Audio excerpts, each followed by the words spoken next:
വർദ്ധിച്ച ജൂബിലിയാണ്. അതുകൊണ്ട് തന്നെ ഈ മഹത്തായ സമ്മേളനം ഉദ്ഘാടനം ചെയ്യുന്നതിന് വേണ്ടി ജാമിയ യമാനിയുടെ ശംസുലുലമ സ്മാരകത്തിൻ്റെ മുഖ്യ രക്ഷാധികാരി പാണക്കാട് സാദിഖ് അലി ശിഹാബങ്ങളെ ഈ മഹത്തായ സന്നദ്ധാന സമ്മേളനം ഉദ്ഘാടനം ചെയ്യാൻ വേണ്ടി ക്ഷണിക്കുകയാണ്. പ്രവാജ്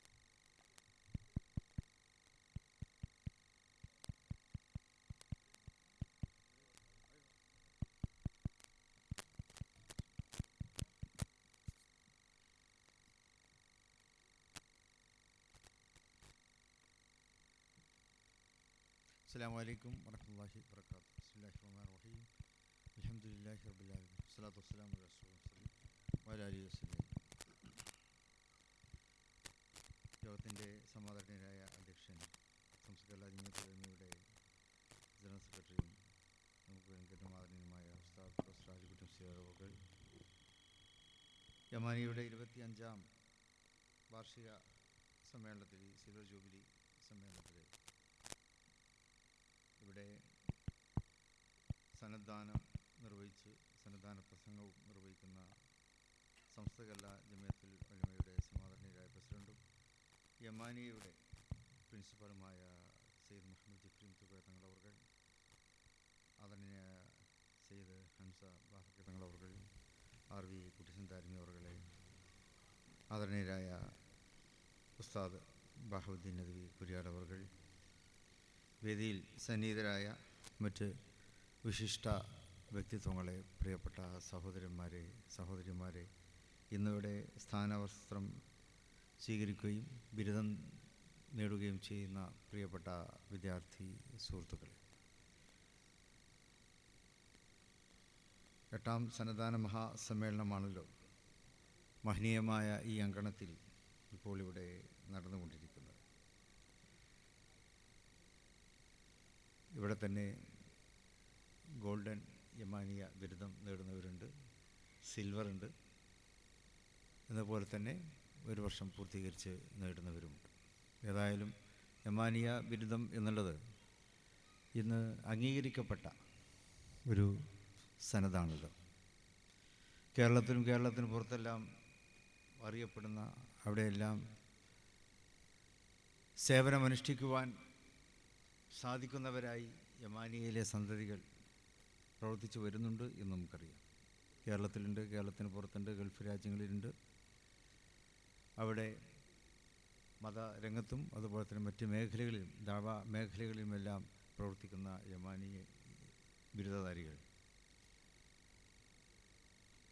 അപ്പോൾ അതിൻ്റെ പുതിയ കാലഘട്ടത്തിലേക്കുള്ള പ്രതിനിധികളാണ് ഇപ്പോൾ ഇവിടെ സനത് ഏറ്റുവാങ്ങുവാൻ വേണ്ടി വന്നിട്ടുള്ളത്. ആദരണീയരായ നമ്മുടെ പ്രിൻസിപ്പളും സംസ്ഥയുടെ സമാദരണീയരായ പ്രസിഡൻറ്റുമായ ജിഫ്രി തങ്ങൾ അവരിൽ നിന്നും നിങ്ങളത് ഏറ്റുവാങ്ങുമ്പോൾ അത് നിങ്ങളുടെ ജീവിതത്തിലെ ഏറ്റവും വലിയൊരു അടയാളപ്പെടുത്തലായി മാറുകയാണ്.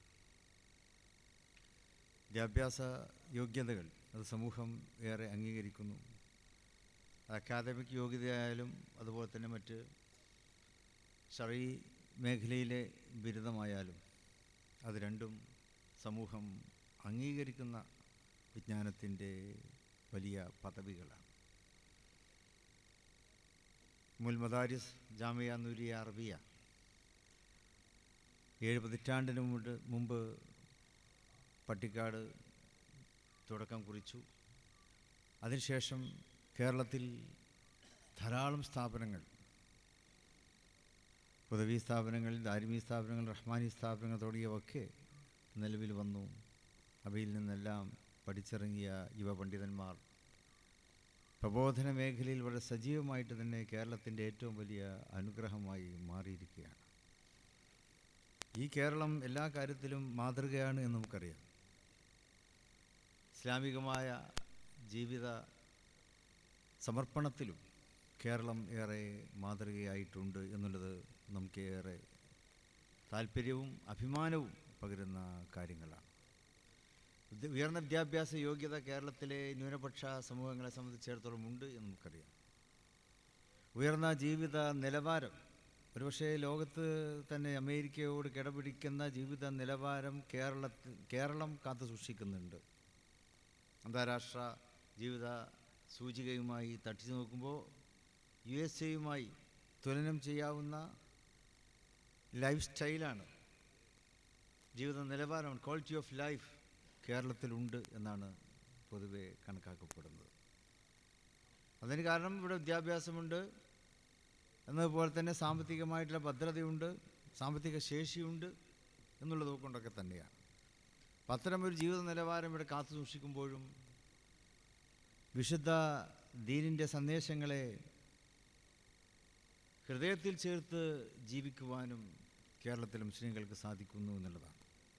കേരളത്തിൽ ഉന്നത നിലവാരം ഉള്ള സമൂഹമാണ്, ആ സമൂഹത്തിൽ തന്നെ പെട്ടതാണ് കേരളത്തിലെ മുസ്ലിങ്ങളും. നമുക്കറിയാം, മറ്റ് സമൂഹങ്ങളൊക്കെ പോലെ തന്നെ ഉയർന്ന ജീവിത നിലവാരം കാത്തു സൂക്ഷിച്ച് ജീവിക്കുവാൻ അള്ളാഹുവിൻ്റെ അനുഗ്രഹത്താൽ കേരളത്തിലെ മുസ്ലിങ്ങൾക്കും സാധിക്കുന്നുണ്ട്. ഒരുപക്ഷെ ലോകതലത്തിൽ തന്നെ എണ്ണിയാൽ ഏറ്റവും വലിയ സാമ്പത്തികമായി ഫോബ്സ് മാഗസിനിൽ വരെ കേരളത്തിലെ ആൾക്കാരുടെ പേരുണ്ടല്ലോ. ഫോബ്സ് മാഗസിൻ കേരളത്തിലെ ആളുകളുടെ പേരുണ്ട്, ആളുകളുടെ പേര് ഞാൻ പറയുന്നില്ല. അപ്പോൾ സാമ്പത്തികമായിട്ടുള്ള അത്തരം ഭദ്രത, അപ്പോൾ അതിൻ്റെ ഒരു വെളിച്ചവും നിഴലുമൊക്കെ കേരളത്തിലെ മുഴുവൻ മുസ്ലിങ്ങൾക്കും ഉൾക്കൊള്ളുവാനും ആസ്വദിക്കുവാനും സാധിക്കുന്നുണ്ട്. അപ്പോൾ ആ ആസ്വാദനത്തിനിടയിലും മതപരമായ ജീവിത ചിട്ടകൾ പാലിക്കുവാൻ കേരളത്തിലെ മുസ്ലിങ്ങൾക്ക് സാധിക്കുന്നുണ്ട് എന്ന് പറയുമ്പോൾ അവിടെയാണ് നമ്മുടെ ഇതുപോലുള്ള സ്ഥാപനങ്ങളുടെ പ്രസക്തിയെക്കുറിച്ച് നമുക്ക് ചിന്തിക്കുവാൻ സാധിക്കുന്നത്. ലോകത്തിൻ്റെ പല ഭാഗങ്ങളിലും കണ്ണോടിക്കുമ്പോൾ സാമ്പത്തികമായി ഭദ്രത നേടിയിട്ടുള്ള രാജ്യങ്ങളുണ്ട് മുസ്ലിങ്ങൾക്കിടയിൽ തന്നെ. പക്ഷെ അവിടെയൊക്കെ ഇസ്ലാമിക ജീവിതത്തിൻ്റെ നിലവാരം താഴുന്നത് നിർഭാഗ്യവശാൽ നമുക്ക് കാണേണ്ടി വരികയാണ്. അതെന്തുകൊണ്ടാണെന്ന് നമുക്കറിയുകയില്ല. സാമ്പത്തിക ഭദ്രത കൂടുമ്പോൾ ഇസ്ലാമിക ജീവിതം താഴോട്ട് പോകുന്നത് ആ ഒരു കാഴ്ച പലയിടത്തും കാണാൻ കഴിയുന്നു. അതേസമയത്ത് കേരളത്തിലാട്ടെ ഇവിടെ ഇസ്ലാമിക ജീവിത നിലവാരം മുകളിൽ തന്നെ നിൽക്കുന്നു എന്നുള്ളതാണ്, ശരാശരിക്ക് മുകളിൽ തന്നെ നിൽക്കുന്നു എന്നുള്ളതിൽ നമുക്ക് അഭിമാനമുണ്ട്. അതിന് കാരണം നിരന്തരമായ ദഅവാ പ്രവർത്തനങ്ങൾ ഇവിടെ നടന്നുകൊണ്ടിരിക്കുന്നു എന്നുള്ളത് കൊണ്ട് തന്നെയാണ്. മദ്രസ പഠനങ്ങളിൽ നിന്നും തുടങ്ങുന്നു ദീനി വിദ്യാഭ്യാസത്തിൻ്റെ ആദ്യ തട്ടുകൾ. അത് പിന്നീട് മതരംഗത്ത് ഉയർന്ന കോളേജുകളും മറ്റും ഇവിടെ നിലവിലുള്ളതുകൊണ്ട് അതിലൂടെ വിദ്യാഭ്യാസം നേടുവാൻ യുവ പണ്ഡിതന്മാർക്ക് സാധിക്കുന്നു. ഭൗതിക രംഗത്ത് മുന്നേറുന്ന വിദ്യാർത്ഥികളുണ്ടാവും, അവർക്കും പക്ഷേ പള്ളികളുമായും മഹല്ലുകളുമായും ഒക്കെയുള്ള ബന്ധം ഊട്ടിയുറപ്പിക്കുക വഴി അവിടെ നിന്നൊക്കെ ലഭിക്കുന്ന ഉത്ബോധനങ്ങളും മാർഗദർശനങ്ങളും തസ്ബീഹത്തും തർഗീയത്തും അതെല്ലാം അവരുടെ ജീവിതത്തെ ഇസ്ലാമിക മൂല്യങ്ങളുമായി കൂട്ടിയിണക്കിക്കൊണ്ട് മുന്നോട്ട് പോകുവാൻ കഴിയുകയാണ്. അടിസ്ഥാനപരമായിട്ട് നമുക്ക് വേണ്ടത് എന്താണ്? പണ്ഡിതന്മാരുടെ സാന്നിധ്യം തന്നെയാണ്. ഇനമാ ബുഇസ്തു മുഅല്ലിമ എന്ന പരിശുദ്ധ പ്രവാചകർ മുഹമ്മദ് മുസ്തഫ സല്ലല്ലാഹു അലൈഹി വസല്ലം അവിടുത്തെ പ്രവാചക ദൗത്യത്തെ വിശേഷിപ്പിച്ചത് അങ്ങനെയാണ്. ഒരു മുഅല്ലിമായി കടന്നു വന്നിരിക്കുന്നു എന്നാണ്, അള്ളാഹു അങ്ങനെ നിയോഗിക്കപ്പെട്ടിരിക്കുന്നു എന്നുള്ളതാണ്. അവിടെയാണ് പരിശുദ്ധ പ്രവാചകർ സല്ലല്ലാഹു അലൈഹി വസല്ലം അഭിമാനം കൊള്ളുന്നത്. അതോടൊപ്പം തന്നെ പരിശുദ്ധ പ്രവാചകർ സല്ലല്ലാഹു അലൈഹി വസല്ലം അനന്തരാവകാശം ഏൽപ്പിക്കുന്നതും ആ വഴിയിൽ തന്നെയാണ്. അൽ ഉലമാ വറസത്തുൽ അംബിയാ എന്ന് പറയുമ്പോഴും അതും ഇൽമുമായി ബന്ധപ്പെട്ടിട്ടുള്ളതാണ്. പ്രവാചകത്വ ദൗത്യം തന്നെ ഇൽമുമായി ബന്ധപ്പെടുത്തുന്നു എന്നതുപോലെ തന്നെ ആ പ്രവാചക ദൗത്യത്തിൻ്റെ തുടർച്ചയും ഇൽമുമായി ബന്ധപ്പെട്ടുകൊണ്ടാണ് പരിശുദ്ധ പ്രവാചകർ സല്ലല്ലാഹു അലൈഹി വസല്ലം ഏൽപ്പിച്ച് തന്നിട്ടുള്ളത്. അപ്പോൾ ഉലമാക്കളുടെ സാന്നിധ്യം, ആ ഉലമാക്കളുടെ സാന്നിധ്യം തന്നെയാണ് കേരളീയ മുസ്ലിം പൈതൃകത്തിന് ഇസ്ലാമിക ജീവിത നിലവാരത്തെ കാത്തു സൂക്ഷിച്ചുകൊണ്ട് തന്നെ മുന്നോട്ട് പോകുവാൻ കഴിയുന്നത്. അതിന് സമസ്ത കേരള ജമിയത്തുൽ ഉലമയുടെ സമാദരണീയമായിട്ടുള്ള നേതൃത്വവും ആദർശപരമായിട്ടുള്ള അതിൻ്റെ കാഴ്ചപ്പാടുകളും അതിന് കൂടുതൽ കെട്ടുറപ്പും ഭംഗിയും നൽകുകയാണ്. ഇസ്ലാമിൻ്റെ തനിയായ പ്രതിച്ഛായ കേരളത്തിൽ നിലനിൽക്കുന്നു. പരിശുദ്ധ പ്രവാചകർ മുഹമ്മദ് മുസ്തഫ സല്ലല്ലാഹു അലൈഹി വസല്ലമയുടെ കാലഘട്ടത്തിൽ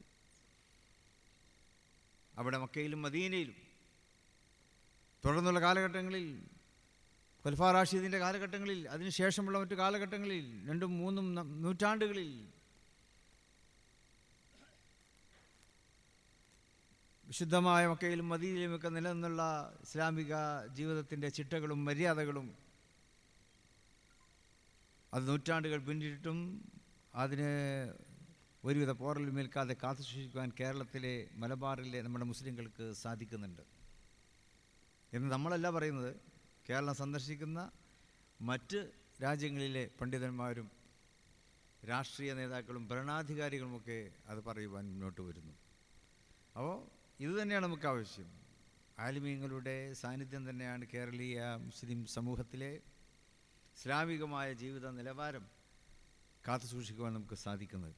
ആ നിരകളിലേക്കാണ് നിങ്ങൾ വീണ്ടും കടന്നു വന്നിട്ടുള്ളത്. റബ്ബ് സുബ്ഹാനഹു വ തആല നിങ്ങളുടെ പ്രവർത്തനങ്ങളെല്ലാം എളുപ്പമാക്കുമാറാകട്ടെ എന്ന് പ്രാർത്ഥിക്കുന്നു. നിങ്ങളിൽ നിന്ന് സമൂഹം വളരെയേറെ പ്രതീക്ഷിക്കുന്നു. ആ പ്രതീക്ഷകൾക്ക് അനുസൃതമായി ദൗത്യം നിറവേറ്റാൻ സർവശക്തനായ റബ്ബ് നമ്മെ അനുഗ്രഹിക്കട്ടെ എന്ന പ്രാർത്ഥനയോടെ എല്ലാവിധത്തിലുള്ള ആശംസകളും വിജയങ്ങളും നേർന്നുകൊണ്ട് ബിസ്മില്ലാഹിർ റഹ്മാനിർ റഹീം എന്ന് ഉച്ചരിച്ച് ഈ പരിപാടിയുടെ ഔപചാരികമായ ഉദ്ഘാടനം നിർവഹിച്ചതായിരിക്കുന്നു. ഏതായാലും ഞങ്ങൾക്കൊക്കെ വേറെ പോകലുണ്ട്.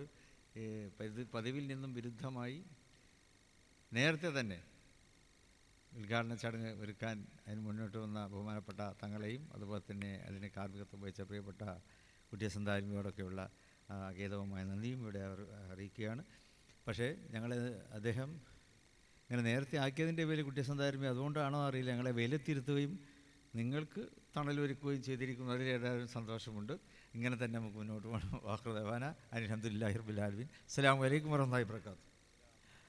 റാങ്ക് ജേതാക്കൾക്കുള്ള അവാർഡ് ദാന ചടങ്ങാണ് വേദിയിൽ നടക്കുന്നത്.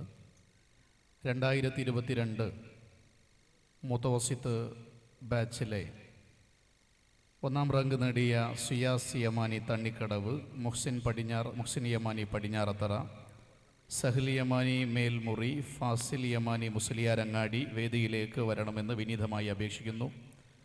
സമാദരണീയനായ പാണക്കാട് സയ്യദ് സ്വാദിഖ് അലി ശിഹാബ് തങ്ങൾ ആ അവാർഡ് സമ്മാനിക്കുന്നു. വളരെ സ്നേഹപുരസ്സരം 2022 മുത്തവസിത്ത് ഫസ്റ്റ് റാങ്ക് നേടിയ സുയാസ് യമാനി തണ്ണിക്കടവ്, മുഹ്സിൻ യമാനി പടിഞ്ഞാറത്തറ, സഹൽ യമാനി മേൽമുറി, ഫാസിൽ യമാനി മുസ്ലിയാരങ്ങാടി.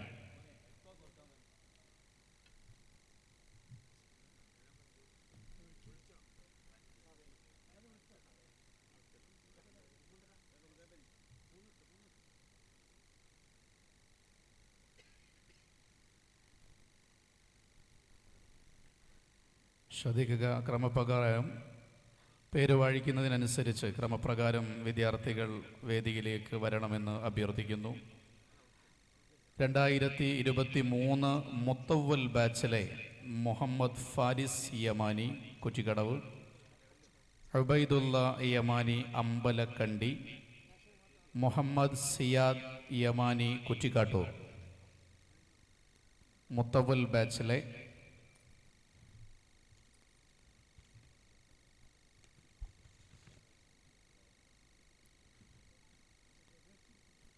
2023 മുത്തവസിത്ത് മുഹമ്മദ് ഷരീഫ് യമാനി മഞ്ചേശ്വരം, മുഹമ്മദ് നബീൽ യമാനി നല്ലൂർ, മുഹമ്മദ് ബാസ്വിദ് യമാനി മുണ്ടുപാറ. 2023 മുത്തവസിത്ത് ബാച്ചിലെ ഫസ്റ്റ് റാങ്ക് മുഹമ്മദ് ഷരീഫ് യമാനി മഞ്ചേശ്വരം, മുഹമ്മദ് നബീൽ യമാനി നല്ലൂർ, മുഹമ്മദ് ബാസിദ് യമാനി മുണ്ടുപാറ. 2024 മുത്തവ്വൽ ബാച്ചിലെ first rank Abdulla Yamani Moorkanad, second rank Fasil Yamani Vakkalur, third Safwan Yamani MM Parambu. 2024 മുത്തവ്വൽ ബാച്ചിലെ first rank Abdulla Yamani Moorkanad, Fasil Yamani Vakkalur, Safwan Yamani MM Parambu. 2024 മുത്തവസിത്ത് ബാച്ചിലെ ഫസ്റ്റ് റാങ്ക് അനസ് യമാനി മുണ്ടക്കൽ, സ്വലാഹുദ്ദീൻ യമാനി അഞ്ചച്ചവടി, ഫാസിൽ യമാനി മോങ്ങം. 2024 മുത്തവസിത്ത് ബാച്ച് ഫസ്റ്റ് അനസ് യമാനി മുണ്ടക്കൽ, സ്വലാഹുദ്ദീൻ യമാനി അഞ്ചച്ചവടി, ഫാസിൽ യമാനി മോങ്ങം.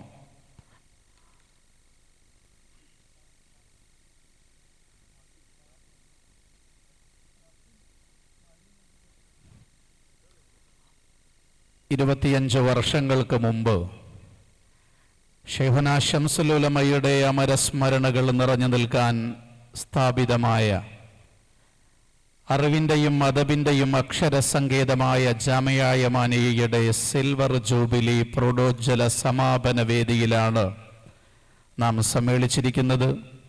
പ്രവാചകീയ പാരമ്പര്യത്തിൻ്റെ കൈവഴികളിലൂടെ മലയാളക്കരയ്ക്ക് ലഭിച്ച സുഹൃതം സർവാദരണീയനായ സയ്യിദ് സ്വാദിഖ് അലി ശിഹാബ് തങ്ങളുടെ അനുഗ്രഹീതമായ സാന്നിധ്യവും പ്രഭാഷണത്തോടും കൂടി ഈ പരിപാടിയുടെ ഉദ്ഘാടന കർമ്മം നിർവഹിക്കപ്പെട്ടു കഴിഞ്ഞു. നാം ഏവരും കാതോർക്കുന്ന അഭിവന്ദ്യനായ സയ്യിദുൽ ഉലമയുടെ വാക്കുകൾ ഇൻഷാ അല്ലാഹ് ഈ വേദിയിൽ നടക്കാനുണ്ട്. സനദ്ദാന പ്രഭാഷണം, അതേപോലെ വന്യരായ ഷെയ്ഖുൽ ജാമിഅ അലിക്കുട്ടി ഉസ്താദ് വളരെ ക്ഷീണിതനാണ്. അഭിവന്ദ്യരായ സമസ്തയുടെ ബഹാവുദ്ദീൻ ഉസ്താദ് അടക്കമുള്ള അഗ്രേസരായ പണ്ഡിതരുടെ സാന്നിധ്യം കൊണ്ട് ധന്യമായ ഈ വേദി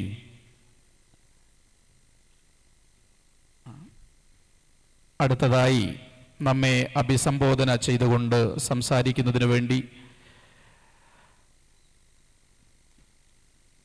സമസ്ത കേരള ജംഇയ്യത്തുൽ ഉലമയുടെ കേന്ദ്ര മുശാവറ മെമ്പറും വൈജ്ഞാനിക ലോകത്ത് കേരളക്കരയ്ക്ക് സമാനതകളില്ലാത്ത വിപ്ലവം സമ്മാനിച്ച പ്രിയപ്പെട്ട ബഹാവുദ്ദീൻ നദ്വി കൂരിയാട് ഉസ്താദ് അവറുകൾ നമ്മെ അഭിമുഖീകരിച്ച് സംസാരിക്കുന്നു. വളരെ ബഹുമാന പുരസ്സരം ഉസ്താദ് അവറുകളെ ക്ഷണിക്കുന്നു.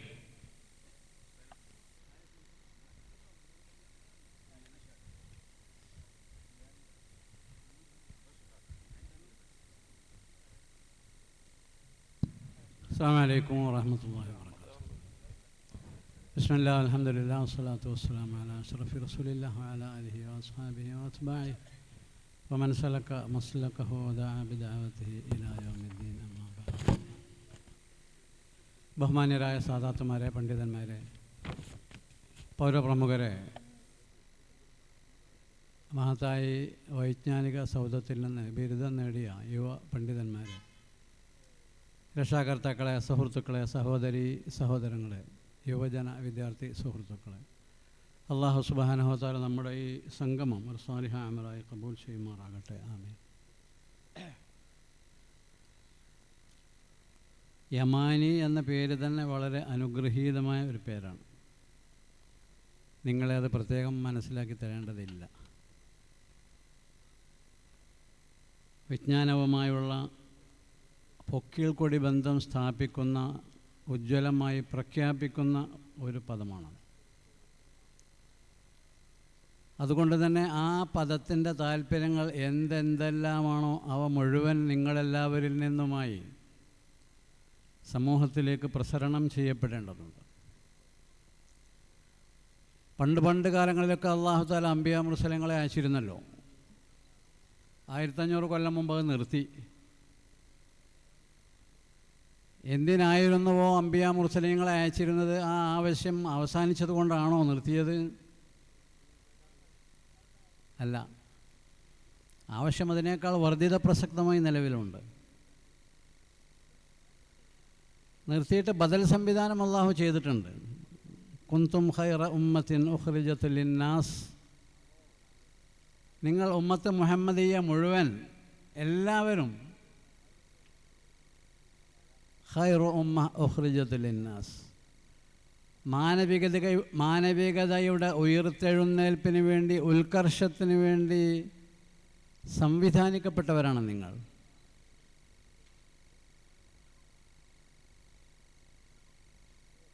സംവിധാനിക്കുക എന്നുള്ളത് ബോധപൂർവമാണ് ഞാൻ പറഞ്ഞത്. ലോകത്തൊരുപാട് മതങ്ങളും വിശ്വാസങ്ങളും വിശ്വാസങ്ങളെ നിഷേധിക്കുന്ന പശ്ചാത്തലങ്ങളും സംഭവങ്ങളും സംഘടനകളും ഒക്കെയുണ്ട്. അതിൽ നിന്ന് ഒരു വിഭാഗം ജനങ്ങൾ അള്ളാഹുവിനെ അംഗീകരിച്ച് വിശ്വാസികളാവുകയാണ്. അതാണ് തഅ്മുറൂന ബിൽ മഅറൂഫി വതൻഹൗന അനിൽ മുൻകരി വതുഅ്മിനൂന ബില്ലാഹ്. അതൊരു പ്രകൃതി യാഥാർത്ഥ്യമാണ്. പ്രപഞ്ചത്തെ സൃഷ്ടിച്ചത് അള്ളാഹുവാണ്. അള്ളാഹു അറിയപ്പെടേണ്ടതുണ്ട്. അള്ളാഹുവിനെ അറിയേണ്ടത് മാനവനാണ്, മനുഷ്യനാണ്. എല്ലാ ജന്തുജാലങ്ങളും അള്ളാഹുവിനെ അറിയുന്നുണ്ട്. പക്ഷേ അവയുടെ അറിവ് പര്യാപ്തമല്ല, അപര്യാപ്തമാണ്. എല്ലാ സസ്യജാലങ്ങളും ജന്തുക്കളുമൊക്കെ പക്ഷിമൃഗാദികളുമൊക്കെ ഇൻ മിൻ ഷൈഇൻ ഇല്ലാ യുസബ്ബിഹു ബിഹംദിഹി വലാകിൻ ലാ തഫ്ഖഹൂന തസ്ബീഹഹും. എല്ലാവരും അള്ളാഹുവിനെ വണങ്ങുന്നുണ്ട്. എല്ലാവരും അള്ളാഹുവിൻ്റെ മഹത്വം വാഴ്ത്തുന്നുണ്ട്. എല്ലാവരും അള്ളാഹുവിനോട് വിധേയത്വം പുലർത്തുന്നുണ്ട്.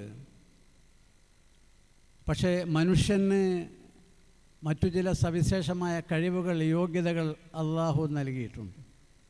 ഖലഖൽ ഇൻസാൻ അല്ലമഹുൽ ബയാൻ. ആശയങ്ങൾ പ്രതിഫലിപ്പിക്കാനുള്ള മനുഷ്യൻ്റെ നൈസർഗികമായ ശേഷികൾ. അവിടെ നിന്നുകൊണ്ടാണ് ഒരു ദായി ചിന്തിക്കേണ്ടത്. ഇൽമിൻ്റെ അഹ്ലുകാരനായ ഒരാൾ തൻ്റെ പദ്ധതികൾ ആവിഷ്കരിക്കേണ്ടതും ആലോചിക്കേണ്ടതും മുന്നോട്ട് പോകേണ്ടതും അവിടെ നിന്നുകൊണ്ടാണ്. പ്രപഞ്ച സൃഷ്ടാവിനെ മനസ്സിലാക്കാതെ പോയ കുറേ ആളുകളുണ്ട്. അവരെ അത് മനസ്സിലാക്കണം. പ്രപഞ്ചത്തിലെ ഈ പാമരത്തിൻ്റെ ഒരു കൊച്ചു ഇല പോലും ഇളകുന്നില്ല, സഞ്ചരിക്കുന്നില്ല, പ്രവർത്തിക്കുന്നില്ല, ഉയർത്തെഴുന്നേറ്റ് വരുന്നില്ല. അള്ളാഹുവിൻ്റെ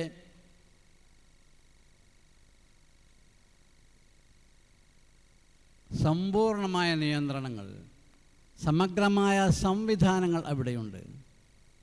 ഈ മരത്തിൻ്റെ ഒരു ചെറിയ ഇലയുമായി ലബോറട്ടറിയിലേക്ക് ചെന്നാൽ നിങ്ങൾക്ക് ധാരാളം അത്ഭുതങ്ങൾ കണ്ടെത്താൻ സാധിക്കും. ചെറിയതും വലിയതുമായ കാര്യങ്ങളൊക്കെ അള്ളാഹുവിലേക്കുള്ള ചൂണ്ടുപലകയാണ്. അങ്ങനെയാണ് ധാരാളം ആളുകൾ പാശ്ചാത്യൻ പരിഷ്കൃത രാജ്യങ്ങളിലൊക്കെ ഇസ്ലാമിലേക്ക് വന്നുകൊണ്ടിരിക്കുന്നത്. ചിന്തിക്കുമ്പോൾ, ആലോചിക്കുമ്പോൾ, പഠിക്കുമ്പോൾ അള്ളാഹുവിനെ കണ്ടെത്തുന്നു അവർ. അതിനുള്ള പാഥേയമൊരുക്കേണ്ടവരാണ് നിങ്ങൾ. വഴി വെട്ടിത്തെളിക്കേണ്ടവരാണ് നിങ്ങൾ. മാർഗദർശനം നൽകേണ്ടവരാണ് നിങ്ങൾ. അതെങ്ങനെ വേണം, എങ്ങനെയെല്ലാം വേണമോ അങ്ങനെയെല്ലാം വേണം.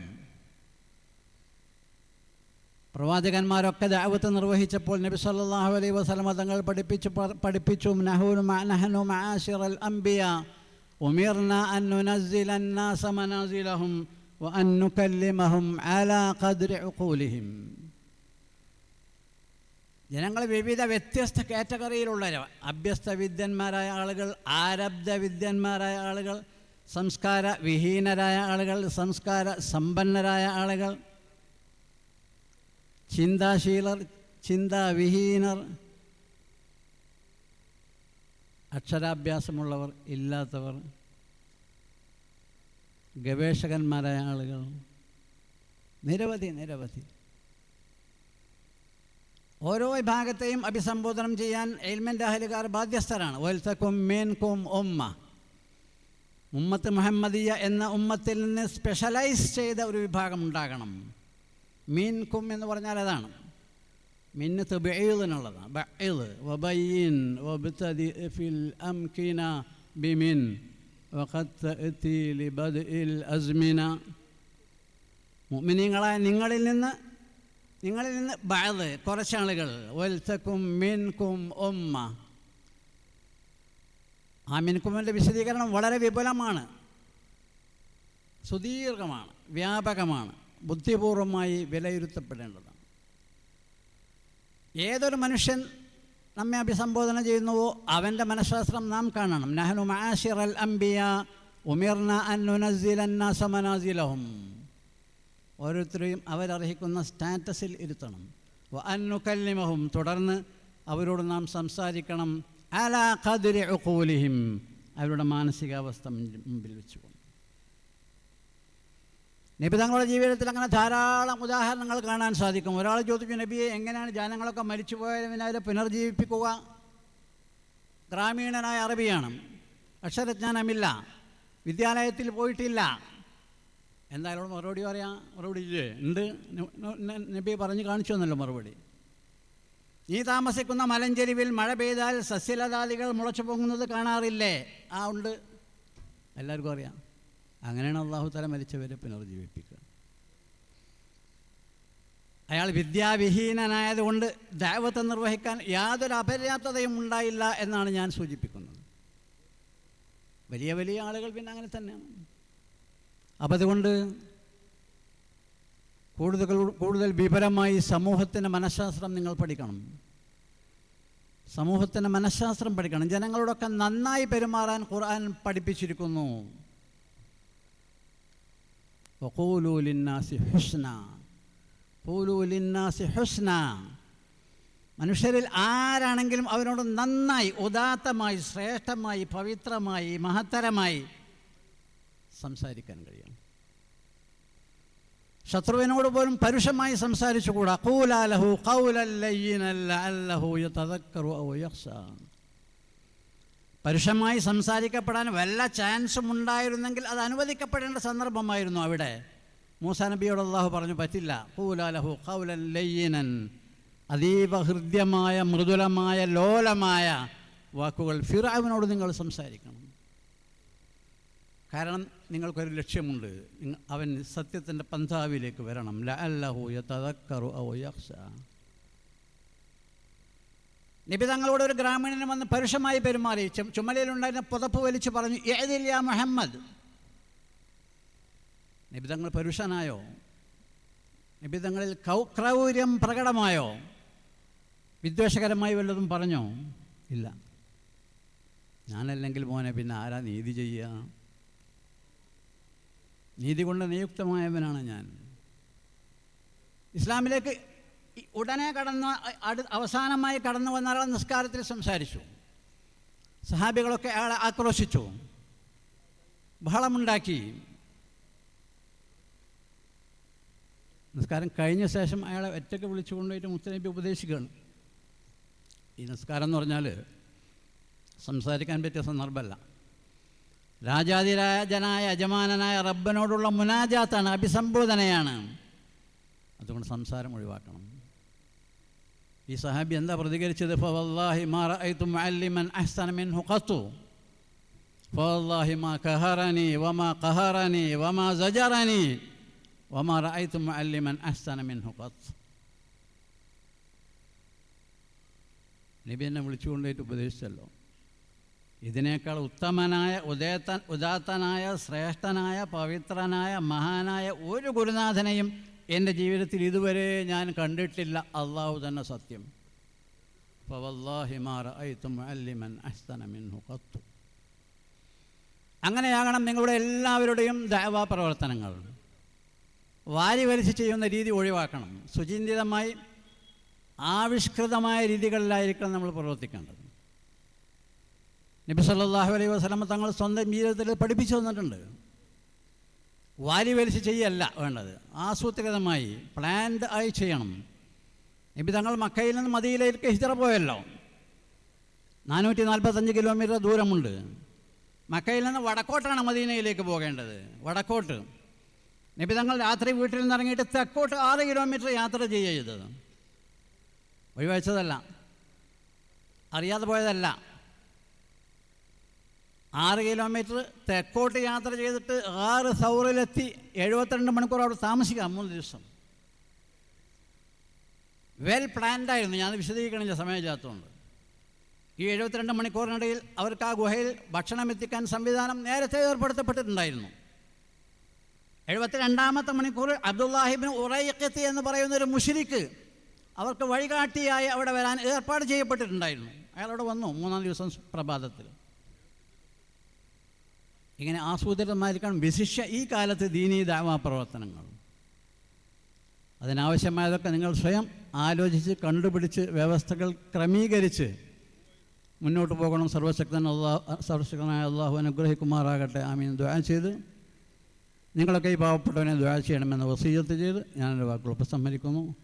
നമ്മുടെ സ്ഥാപനത്തെയും നിങ്ങളുടെ പഠനത്തിനുമൊക്കെ സഹായം ചെയ്ത സർവ്വ ആളുകളിൽ നിന്ന് അല്ലാഹു തആല അവരുടെ അമലുകൾ സാലിഹ അമലുകളായി ഖബൂൽ ചെയ്യട്ടെ. അത്തരക്കാരുടെ കച്ചവടം, ജോലി, കുടുംബം, സമ്പാദ്യം, ഏർപ്പാടുകളിലൊക്കെ അല്ലാഹു തആല ഖൈർ ബർക്കത്ത് ചൊരിഞ്ഞു കൊടുക്കുമാറാകട്ടെ. അസ്സലാമു അലൈക്കും വറഹ്മത്തുള്ളാഹി. ഈ മുൻ മന്ത്രി അഹമ്മദ് ജാബർകോവിൽ നമ്മളോട് സംസാരിക്കും. അതിനുവേണ്ടി അദ്ദേഹത്തെ ക്ഷണിക്കും.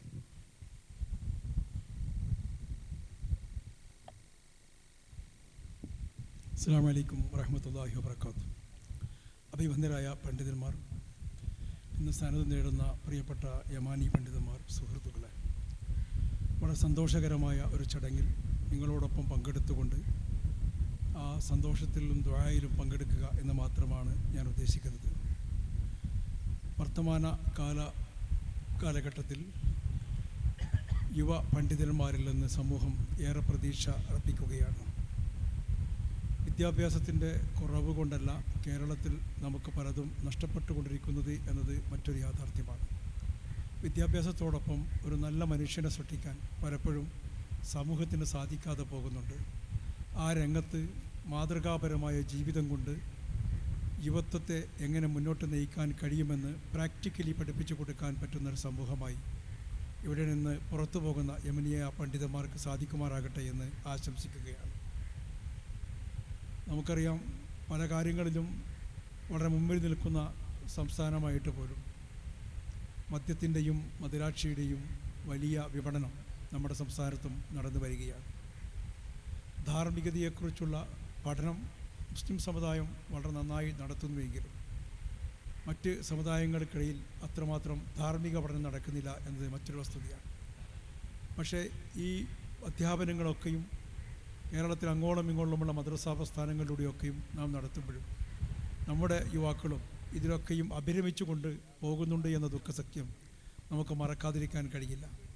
ദൈനംദിനേന പുറത്തു വരുന്ന പത്രമാധ്യമങ്ങളിലൂടെയും അതുപോലെ തന്നെ ദൃശ്യമാധ്യമങ്ങളിലൂടെയും നമുക്ക് കാണാനും കേൾക്കാനും സാധിക്കുന്ന പേരുകൾ പലപ്പോഴും മയക്കുമരുന്നിൻ്റെതായാലും കള്ളക്കടത്തിൻ്റെതായാലും അതുപോലെയുള്ള എല്ലാ ദുഷ്പ്രവൃത്തികളുടേതായാലും അതിൽ മറ്റേതൊരു സമുദായത്തെ പോലെ തന്നെ നമ്മുടെ പേരുള്ള ആളുകളും പെട്ടുപോകുന്നു എന്നത് ഒരു യാഥാർത്ഥ്യമാണ്. ഈ സമൂഹത്തെയെങ്കിലും മാറ്റിയെടുക്കാനുള്ള ഭാരിച്ച ഒരു ബാധ്യത യുവ പണ്ഡിതന്മാർക്കിടയിൽ ഉണ്ടാകേണ്ടതായിട്ടുണ്ട്. സ്വന്തം ജീവിതം കൊണ്ട് മാതൃകയാകാൻ നമുക്ക് സാധിക്കണം. പഴയകാല ചരിത്രമെടുത്ത് പരിശോധിക്കുമ്പോൾ നമുക്കറിയാം, കേരളത്തിൻ്റെ മതബോധന ചരിത്രത്തിൽ മഹത്തായ സംഭാവനകൾ അർപ്പിച്ചിട്ടുള്ള മഹാരഥന്മാരായ പണ്ഡിതന്മാർ അവരുടെ ജീവിതം കൊണ്ടാണ് ഈ രാജ്യത്ത് പ്രബോധനം നടത്തിയിട്ടുള്ളത് എന്നൊരു വസ്തുതയാണ്. വലിയ ഘോരഘോര പ്രഭാഷണങ്ങളിലൂടെ ആളുകളിൽ പരിവർത്തനമുണ്ടാക്കാൻ കഴിയുന്നത് വളരെ ചെറുതാണ്. പക്ഷേ നല്ല ജീവിതം കൊണ്ട് ഒരു സമൂഹത്തെ മുഴുവൻ പരിവർത്തിപ്പിക്കാൻ കഴിയും എന്ന യാഥാർത്ഥ്യമാണ്.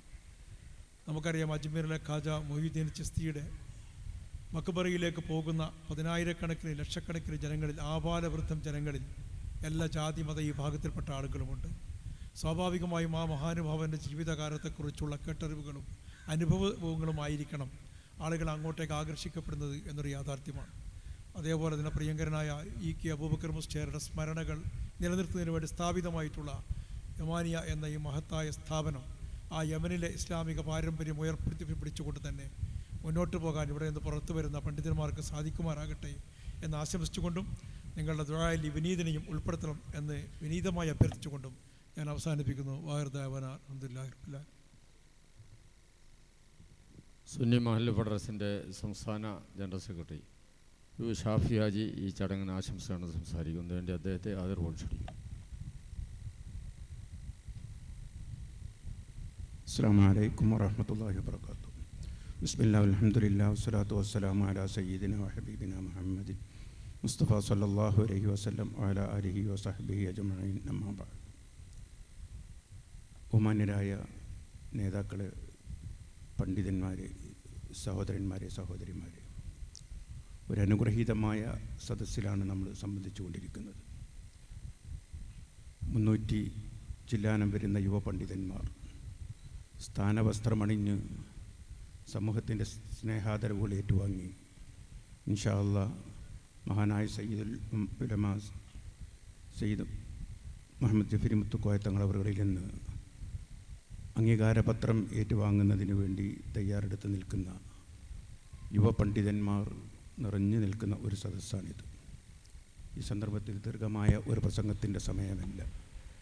ഈ മഹത്തായ സ്ഥാപനം മഹാനായ ശംസുൽ ഉലമയുടെ ഒരു കാലഘട്ടത്തിൻ്റെ കഴിഞ്ഞ നൂറ്റാണ്ടിൻ്റെ തേജപുഞ്ചമായിരുന്ന മഹാനായ ശംസുൽ ഉലമയുടെ അനശ്വര നാമധേയത്തെ അനുസ്മരിച്ചുകൊണ്ട് സംസ്ഥാപിതമായ ഈ സ്ഥാപനത്തിൽ നിന്നും സനത് വാങ്ങുന്നവരാണ് നിങ്ങൾ ഓരോരുത്തരും.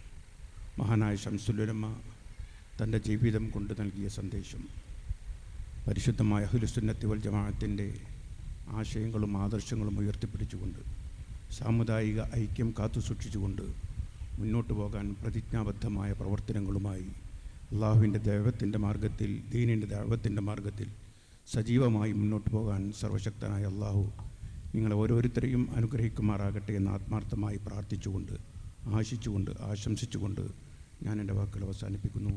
വാഹിറു ദഅ്വാനാ അൽഹംദുലില്ലാഹി റബ്ബിൽ ആലമീൻ. അസ്സലാമു അലൈക്കും വറഹ്മത്തുള്ളാഹി വബറകാതുഹു.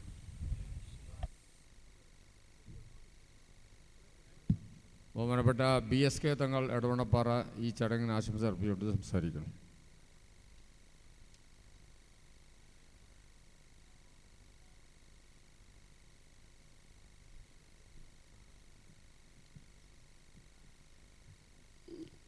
അസ്സലാമു അലൈക്കും വറഹ്മത്തുള്ളാഹി വബറകാതുഹു.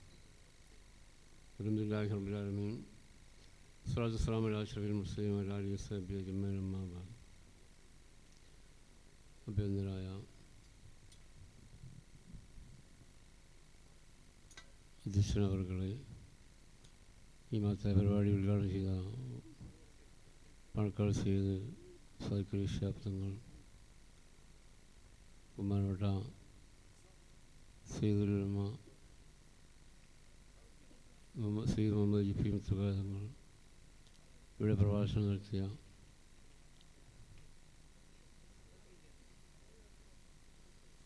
ഡോക്ടർ ബഹാവുദ്ദീൻ ഉസ്താദ്, വേദിയിരിക്കുന്ന കുട്ടിസന്താരമി, മറ്റു സാദാത്യങ്ങളെ, പണ്ഡിതന്മാരെ, നേതാക്കളെ, പ്രിയപ്പെട്ട പണ്ഡിതന്മാരെ, അല്ലാഹു നമ്മുടെ ഈ സംഗമ സ്വാലിയാമനായി നമ്മിൽ സ്വീകരിക്കുമാറാവട്ടെ. ശംസുൽ ഉലമ ഖുദ്ദസല്ലാഹു സിർറഹുൽ മഹാനകളുടെ നാമധേയത്തിൽ പ്രവർത്തിച്ചു വരുന്ന ജാമിയ ഇമാനിയ കാൽനൂറ്റാണ്ട് പിന്നിട്ട ഈ സ്ഥാപനം അതിൻ്റെ ചൈത്രയാത്ര തുടരുകയാണ്. ധാരാളം യുവ പണ്ഡിതന്മാരെ വാർത്തെടുത്തതായ ഈ സ്ഥാപനം, ഈ സ്ഥാപനത്തെ അല്ലാഹു പുരോഗതിയിൽ നിന്ന് പുരോഗതിയിലേക്ക് ഉയർത്തുമാറാവട്ടെ. ഇതിനുവേണ്ടി സഹകരിച്ച പ്രവർത്തിച്ച എല്ലാവർക്കും അല്ലാഹു അർഹമായ പ്രതിജ്ഞ നൽകി അനുഗ്രഹിക്കട്ടെ. ഈ സ്ഥാപനത്തെ അല്ലാഹു പുരോഗതിയിൽ നിന്ന് പുരോഗതിയിലേക്ക് ഉയർത്തുമാറാവട്ടെ. ആമീനെന്ന് ആശംസിച്ചുകൊണ്ട് നിർത്തുന്നു. ആഖിറു ദഅ്വാനാ അൽഹംദുലില്ലാഹി റബ്ബിൽ ആലമീൻ. അസ്സലാമു അലൈക്കും വറഹ്മത്തുള്ളാഹി വബറകാതുഹു.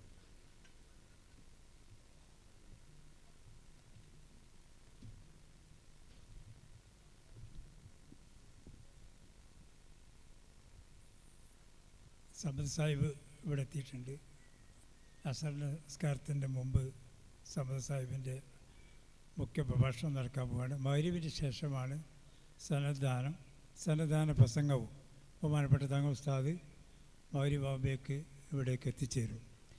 സാദിഖ് അലി തങ്ങളുടെ നേതൃത്വത്തിലുള്ള ഉദ്ഘാടനത്തിന് വേണ്ടി തങ്ങൾ ഉസ്താദ് വരെ ഇവിടെ ഇരുന്നതാണ്.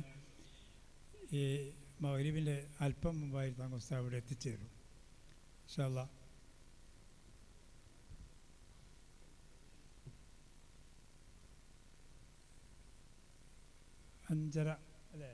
അഞ്ചര മണിക്ക് ഇൻഷാ അല്ലാഹ് നമുക്ക് നിസ്കാരത്തിന് 5:45 നിസ്കാരത്തിന് വേണ്ടി നിർത്തി നിസ്കരിച്ച് മഗ്‌രിബും കൂടി നിസ്കരിച്ചിട്ട് വീണ്ടും ഈ ബിരുദധാരികളായ ഉസ്താദുമാർ സദസ്സിൽ വന്നിരുന്നിട്ട് ഇൻഷാ അല്ലാഹ് നമുക്ക് പരിപാടി ആരംഭിക്കാം.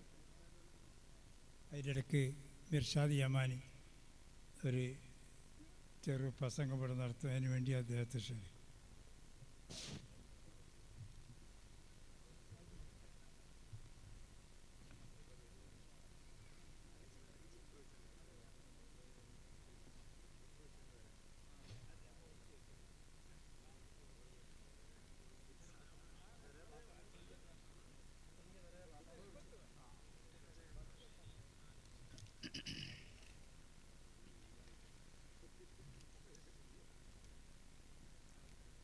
السلام عليكم ورحمة الله وبركاته.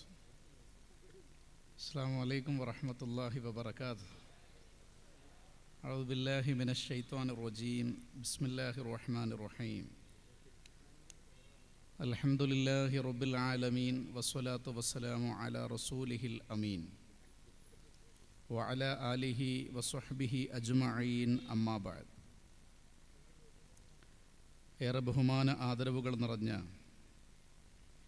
ഈ വേദിയിൽ ഉപവിഷ്ടരായ ആർ വി കുട്ടി ഹസൻ ദാരിമി ഉസ്താദ് അടക്കമുള്ള ജാമിയ യമാനിയയുടെ ഈ സ്ഥാപനത്തിൻ്റെ അഭ്യുദയകാംക്ഷികളെ, സദസ്സിൽ ശ്രേഷ്ഠ സാന്നിധ്യം കൊണ്ട് ഈ ചടങ്ങിനെ ധന്യമാക്കിയ പ്രിയങ്കരരായ യമാനി സുഹൃത്തുക്കളെ, സമസാഹിബ് വരാനൊരല്പം 5 മിനിറ്റ് വൈകിയപ്പോൾ ആ സമയം അഡ്ജസ്റ്റ് ചെയ്യാൻ വേണ്ടിയിട്ടാണ് എന്നെ വിളിച്ചത്. അദ്ദേഹം എത്തിയിട്ടുണ്ട്. ഏതായാലും സമയം വളരെ വിലപ്പെട്ടതാണ്. നമുക്ക് അസർ നിസ്കാരത്തിന് വേണ്ടി 5:30 മണിയോടുകൂടി നിർത്തേണ്ടതുണ്ട്. സയ്യിദ് സ്വാദിഖ് അലി ശിഹാബ് തങ്ങൾക്ക് പെട്ടെന്ന് പോകാനുള്ളത് കൊണ്ടാണ് പ്രോഗ്രാം നേരത്തെ നമ്മൾ ആരംഭിച്ചത്. അതുകൊണ്ട് ഞാൻ പ്രസംഗിച്ചു തുടങ്ങുന്നില്ല. തുടങ്ങിയാൽ പിന്നെ കുറച്ചങ്ങ് പോകേണ്ടി വരും. അതുകൊണ്ട് സമസാഹിബ് ഉള്ളതുകൊണ്ട് നിങ്ങളിരിക്കുന്നത് പോലെ കുറേ വർഷങ്ങൾക്ക് മുമ്പ് ഇതേപോലെ കറുപ്പ് കോട്ടണിഞ്ഞ് ഈ സ്ഥാപനത്തിൻ്റെ മുറ്റത്ത് നിന്ന് സനത് വാങ്ങിയ യമാനികളിൽപ്പെട്ട ഒരാളാണ് ഞാൻ. ഇന്ന് യമാനിയ 25ാം വാർഷികത്തിൻ്റെ നിറവിലാണ്. 25 വർഷമെന്ന് പറയുന്നത് ഒരു സ്ഥാപനത്തെ സംബന്ധിച്ചിടത്തോളം അതിൻ്റെ നിർണായകമായ ഒരു കാലഘട്ടമാണ്. ഞങ്ങളൊക്കെ പഠിക്കുന്ന സമയത്ത് ഒരുപാട് ബലാരിഷ്ടതകൾ, ഒരുപാട് ദാരിദ്ര്യങ്ങൾ, ഒരുപാട് പ്രയാസങ്ങൾ, ഇന്ന് കാണുന്ന വിധത്തിലേക്ക് അഭിമാനമായ ഒരു ഗോപുരമായി ഇത് ഉയർന്ന് വളർന്ന് പൊങ്ങുന്നതുവരെ ഇതിനുവേണ്ടി ധാരാളം സേവന സമർപ്പിതരായ ആളുകൾ ഇതിനുവേണ്ടി ത്യാഗം ചെയ്തതുകൊണ്ടാണ് ഇങ്ങനെ ഒരു അലങ്കാരത്തിൻ്റെ നിറവിൽ ഈ സ്ഥാപനം ഇപ്പോൾ 25ാം വാർഷിക നിറവിലെത്തിച്ചേർന്നത്. അള്ളാഹു അവർക്കൊക്കെ അർഹമായ പ്രതിഫലം നൽകി അനുഗ്രഹിക്കുമാറാകട്ടെ, ആമീൻ എന്ന് പ്രാർത്ഥിച്ചുകൊണ്ട് വളരെ വെല്ലുവിളികൾ നിറഞ്ഞ ഒരു കാലഘട്ടത്തിലേക്കാണ് പ്രബോധന ധാർമ്മിക നിയോഗവുമായി നിങ്ങളൊക്കെ ഇറങ്ങിത്തിരിക്കാൻ പോകുന്നത്. ഇൻഷാ അല്ലാഹ് വളരെ ഗഹനമായ പ്രഭാഷണവും ഇവിടെ നടക്കാനുള്ളതുകൊണ്ട് ഞാൻ അതിലേക്കൊന്നും കടക്കുന്നില്ല. നാളത്തെ തലമുറയുടെയും നാടിൻ്റെയും ജനതയുടെയും നന്മയുടെ ഭാഗധേയം നിർണ്ണയിക്കുന്നതിൽ നിങ്ങളുടെ പങ്ക് അതിനിർണായകമാണ്. അത് നമ്മുടെ വാക്കായാലും നമ്മുടെ നോക്കായാലും നമ്മുടെ പ്രവൃത്തിയായാലും എന്തു തന്നെയായാലും അത് നന്മയുടെ ഭാഗത്തുണ്ടാകട്ടെ എന്ന് ഒരാശംസ മാത്രം നിങ്ങൾ അർപ്പിച്ചുകൊണ്ട് ഞാൻ എൻ്റെ വാക്കുകൾ ഉപസംഹരിക്കുന്നു. അസ്സലാമു അലൈക്കും വറഹ്മത്തുള്ളാഹി വബറകാതുഹു.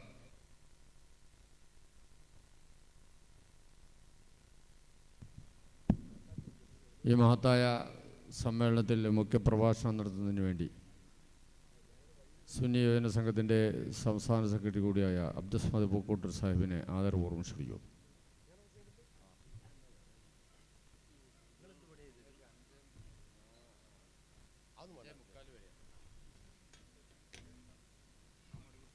السلام عليكم ورحمة الله وبركاته.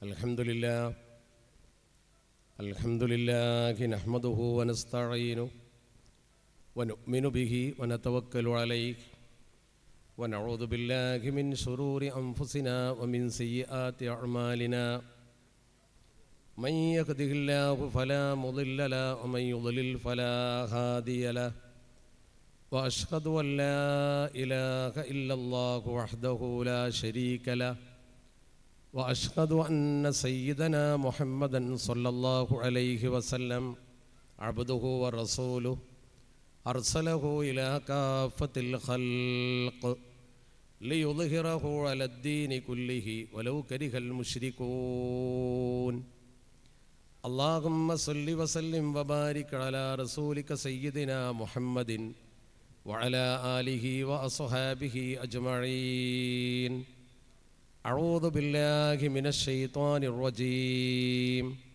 بسم الله الرحمن الرحيم وأن هذا صراطي مستقيما فاتبعوه ولا تتبعوا السبل فتفرق بكم عن سبيله ذلكم وصاكم به لعلكم تتقون صدق الله مولانا العلي العظيم.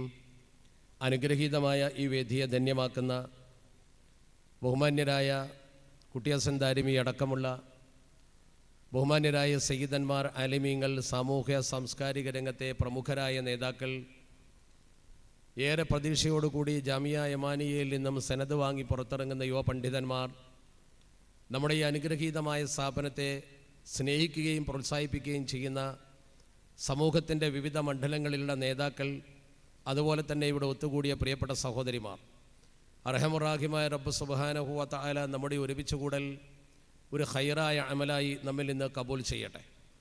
ജാമിയ യമാനിയ ഇന്ന് മലബാറിലെ ഒരു പ്രസിദ്ധമായ വിദ്യാഭ്യാസ സ്ഥാപനമായി വളരുകയും അതിൻ്റെ സന്തതികൾ നമ്മുടെ സംസ്ഥാനത്തിൻ്റെ വിവിധ ഭാഗങ്ങളിൽ മനോഹരമായ സേവനങ്ങൾ നിർവഹിക്കുകയും ചെയ്യുമ്പോൾ സമസ്ത കേരള ജംഇയ്യത്തുൽ ഉലമായുടെ മഹോന്നതമായ സ്ഥാപനങ്ങളിലൊന്നായി ജാമിയ യമാനിയ ചരിത്രത്തിൽ രേഖപ്പെടുത്തപ്പെടുകയാണ്.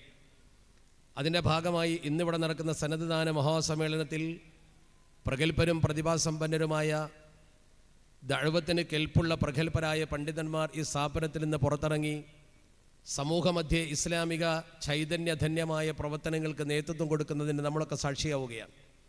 ഇതിനൊക്കെ നമുക്ക് നേതൃത്വം തന്നതും ഈ ഒരു മഹത്തായ വിജയത്തിലേക്ക് നമ്മളെ നയിച്ചതും പൊതുജനങ്ങളും അതുപോലെ തന്നെ സമൂഹത്തിലെ നല്ലവരായ ജനസമൂഹം ഇത്തരം ഇൽമിയായ പ്രവർത്തനങ്ങൾക്ക് നമുക്കൊപ്പം നിന്നതും സമസ്ത കേരള ജംഇയ്യത്തുൽ ഉലമ എന്ന മഹാപ്രസ്ഥാനത്തിൻ്റെ മഹോന്നതരായ നേതാക്കൾ നമ്മുടെ നാട്ടിലെ ഉമറാക്കളെയും സാധാരണക്കാരെയും ആലിമീങ്ങളോടൊപ്പം ചേർത്ത് നിർത്തിയതുകൊണ്ടാണ്.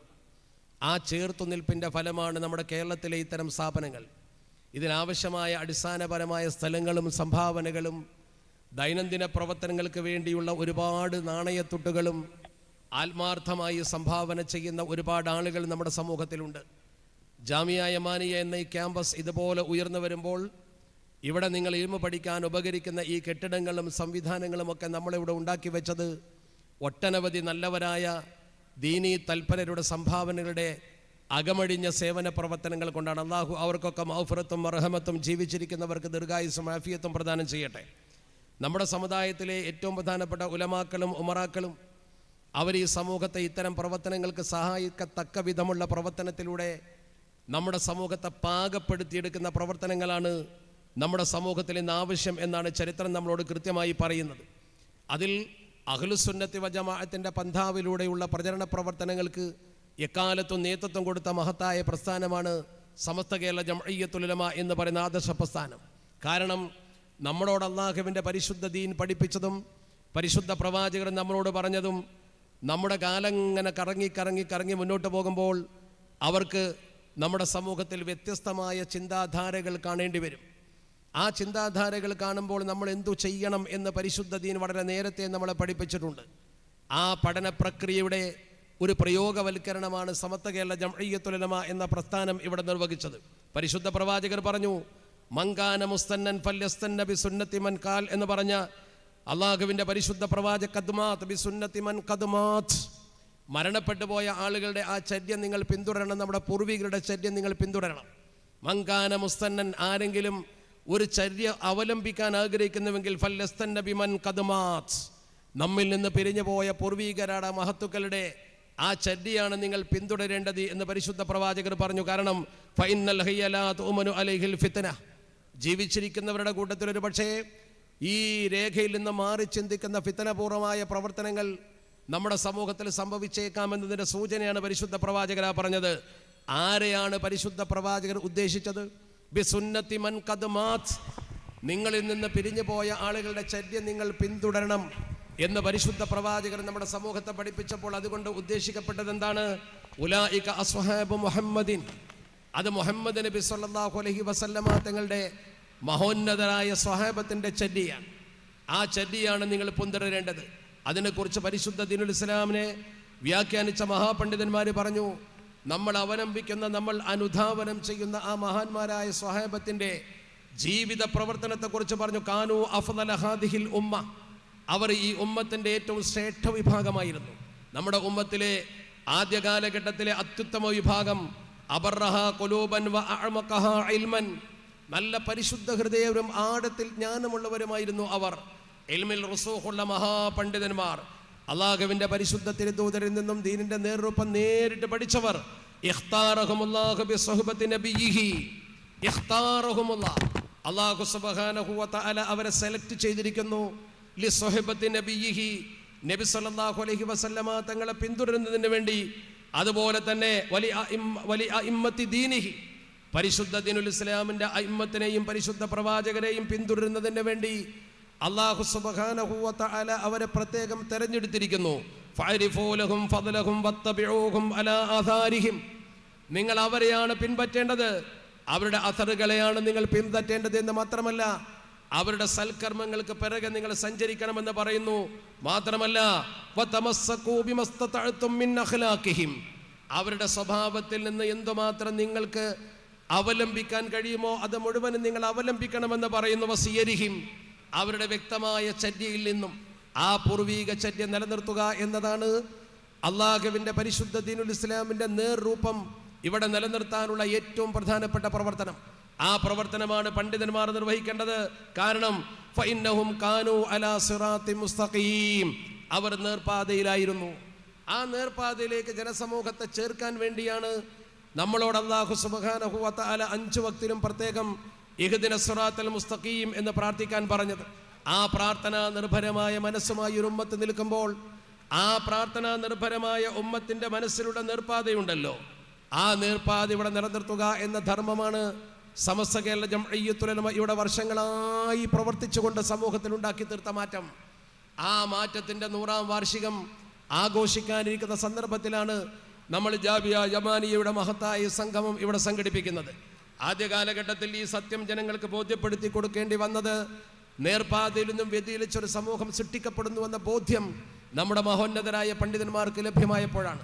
അതുകൊണ്ടാണ് 1840 ജനിച്ചുകൊണ്ട് 1932 മരിച്ച മഹാനായ സയ്യിദ് അബ്ദുറഹ്മാൻ ബാ അലവി വരക്കൽ മുല്ലക്കോയ തങ്ങൾ അദ്ദേഹത്തിൻ്റെ ജീവിത കാലഘട്ടത്തിൽ 1926 മുതൽ 1932 അദ്ദേഹം മരണപ്പെടുന്നത് വരെ 26 സമത്വക്ക് രൂപം നൽകി 5 സമ്മേളനങ്ങൾ മഹാനവറുകൾ തൻ്റെ ജീവിത കാലഘട്ടത്തിൽ തന്നെ നേതൃത്വം കൊടുത്തുകൊണ്ട് നടത്തിയത്.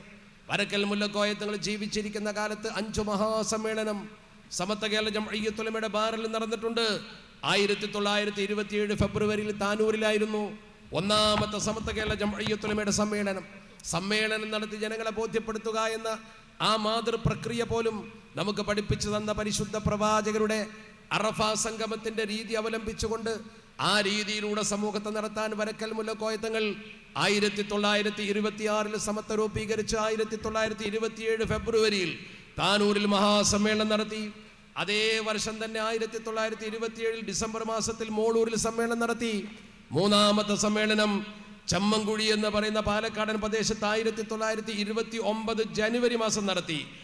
അതുപോലെ മണ്ണാർക്കാട്ട് 1930 മാർച്ച് മാസത്തിലും വെളിയഞ്ചേരിയിൽ 1931 മാർച്ച് മാസത്തിലും സമ്മേളനങ്ങൾ നടത്തി. 5 സമ്മേളനങ്ങൾ കൺകുളിർക്ക കണ്ടുകൊണ്ട് ആ സമ്മേളനത്തിലൊക്കെ അഖ്ലുസുന്നത്തി വൽ ജമാഅത്തിന്റെ ആശയാദർശം സമൂഹത്തിന് ബോധ്യപ്പെടുത്തിക്കൊണ്ടാണ് മഹാനായ വരക്കൽ മുല്ലക്കോയ തങ്ങൾ ഈ സമൂഹത്തിൽ നിന്ന് കടന്നുപോയത്. ഈ പൈതൃകം നമുക്ക് സമർപ്പിച്ചുകൊണ്ട് 1933 വന്നപ്പോൾ 6ാം മഹാസമ്മേളനം ഫറോക്കിൽ സംഘടിപ്പിച്ചത് പാങ്ങിൽ അഹമ്മദ് കുട്ടി മുസ്ലിയാരുടെ മഹനീയ നേതൃത്വത്തിലാണ്. അങ്ങനെ വിദ്യാഭ്യാസ പ്രവർത്തനത്തിലൂടെ, ധാർമ്മിക പ്രവർത്തനത്തിലൂടെ, സാംസ്കാരിക പ്രവർത്തനത്തിലൂടെ ഈ ഉമ്മത്തിന് നേതൃത്വം കൊടുത്ത മഹോന്നതരായ പണ്ഡിതന്മാർ സമത്വ കേരള ജംഇയ്യത്തുൽ ഉലമയുടെ 5 ഉദ്ദേശ ലക്ഷ്യങ്ങളും ഈ സമൂഹത്തിൽ നടപ്പാക്കാൻ വേണ്ട പ്രവർത്തനങ്ങളൊക്കെ ചെയ്തു. അഹ്ലുസുന്നത്തി വ ജമാഅത്തിന്റെ പ്രചരണം, ബിദ്അഈ പ്രതിരോധം, ഈ 2 ധർമ്മങ്ങൾ മാത്രം സമത്വം നിർവഹിച്ചു എന്ന് ചില ആളുകൾ പ്രസംഗിക്കുകയും അത് മാത്രമേ സമത്വത്തിന്റെ ലക്ഷ്യമുള്ളൂ എന്ന് പറയുകയും ചെയ്യുന്നവർക്ക് തെറ്റുപറ്റിയിട്ടുണ്ട്. സമത്വ കേരള ജംഇയ്യത്തുൽ ഉലമക്ക് 5 ഉദ്ദേശ ലക്ഷ്യങ്ങളുണ്ട്. അഹ്ലുസുന്നത്തി വ ജമാഅത്തിന്റെ പ്രചരണം പ്രധാനമാണ്. ബിദ്അഈ പ്രസ്ഥാനത്തിന്റെ പ്രതിരോധം പ്രധാനമാണ്. അതോടൊപ്പം തന്നെ മുസ്ലിം സമൂഹത്തിന്റെ മതപരവും സാമുദായികവുമായ അവകാശങ്ങളും അധികാരങ്ങളും സംരക്ഷിക്കൽ സമത്വ കേരള ജംഇയ്യത്തുൽ ഉലമയുടെ കടമയാണ്. അതുപോലെ തന്നെ മതവിദ്യാഭ്യാസത്തോടൊപ്പം അതിന് കോട്ടം തട്ടാത്ത വിധം ഭൗതിക വിദ്യാഭ്യാസ പ്രോത്സാഹനം സമത്വയുടെ ലക്ഷ്യമാണ്. അതുപോലെ തന്നെ സമത്വ കേരള ജംഇയ്യത്തുൽ ഉലമയുടെ പ്രധാനപ്പെട്ട മറ്റൊരു ലക്ഷ്യമാണ് ഈ സമൂഹത്തിൽ നിലനിൽക്കുന്ന അനൈക്യം, അധർമ്മം, അന്ധവിശ്വാസം, അരാജകത്വം ഇത് മുഴുവൻ നശിപ്പിച്ചുകൊണ്ട് സമൂഹത്തെ ഏകോദര സഹോദരങ്ങളാക്കി ഒരുമിപ്പിച്ച് നിർത്തുക എന്ന വലിയ ദൗത്യം സമത്വ കേരള ജംഇയ്യത്തുൽ ഉലമ നിർവഹിച്ചിട്ടുണ്ട്. ഈ സമത്വ കേരള ജംഇയ്യത്തുൽ ഉലമക്ക് മുമ്പിൽ പ്രതിസന്ധികൾ ധാരാളം ഉണ്ടായിട്ടുണ്ട്. ആ പ്രതിസന്ധികളിൽ ഏറ്റവും പ്രധാനമായ പ്രതിസന്ധികളിൽ 1965 ഒക്ടോബറിൽ തബ്ലീഗ് ജമാഅത്തിനെ കുറിച്ച് സമത്വ തീരുമാനമെടുത്തപ്പോൾ പ്രോജ്വലരായ പണ്ഡിതന്മാർ മറ്റൊരു മാർഗം സ്വീകരിച്ചുകൊണ്ടൊരു സംഘടനാ രൂപീകരണത്തിലേക്ക് പോയി.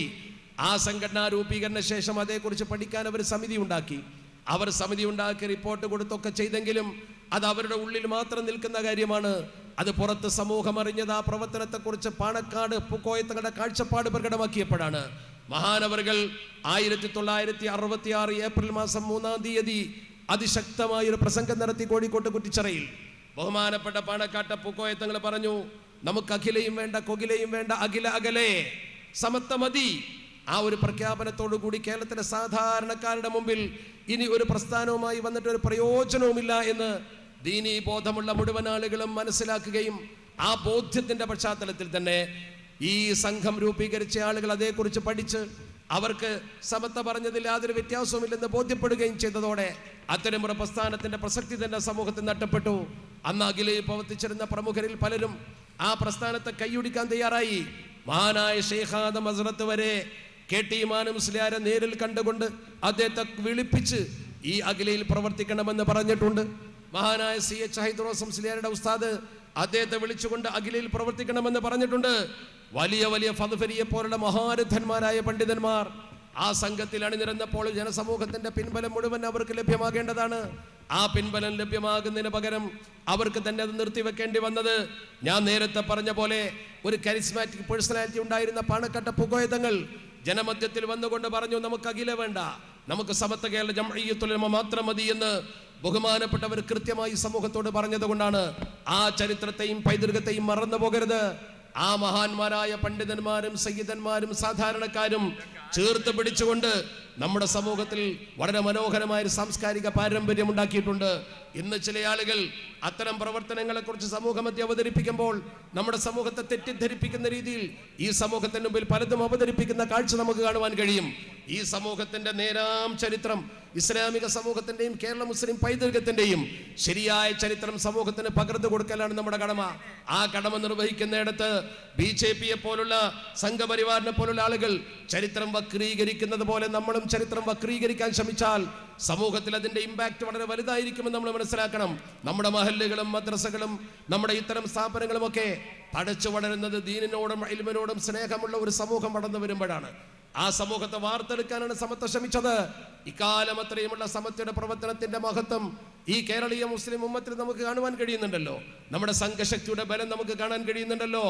ഇന്ത്യയിൽ 20 കോടി മുസ്ലിങ്ങളോ 21 കോടി മുസ്ലിങ്ങളോ ഉണ്ടെങ്കിൽ 1 കോടിയിൽ താഴെ മുസ്ലിങ്ങൾ മാത്രമേ കേരളത്തിലുള്ളൂ. ബാക്കി 20 കോടിയും കേരളത്തിന്റെ പുറത്താണ്. ആ 20 കോടി ജനസമൂഹത്തെക്കാൾ അന്തസ്സുറ്റ ജീവിതം നയിക്കുന്ന കേരളീയ മുസ്ലിങ്ങളുടെ കെട്ടുറപ്പിന്റെയും പൈതൃകത്തിന്റെയും ചിത്രം പഠിക്കണം. ആ ചിത്രത്തിൽ മതബോധത്തിന്റെ സ്ഥാനമുണ്ട്, രാഷ്ട്രീയ ബോധത്തിന്റെ സ്ഥാനമുണ്ട്, സംഘബലത്തിന്റെ സ്ഥാനമുണ്ട്.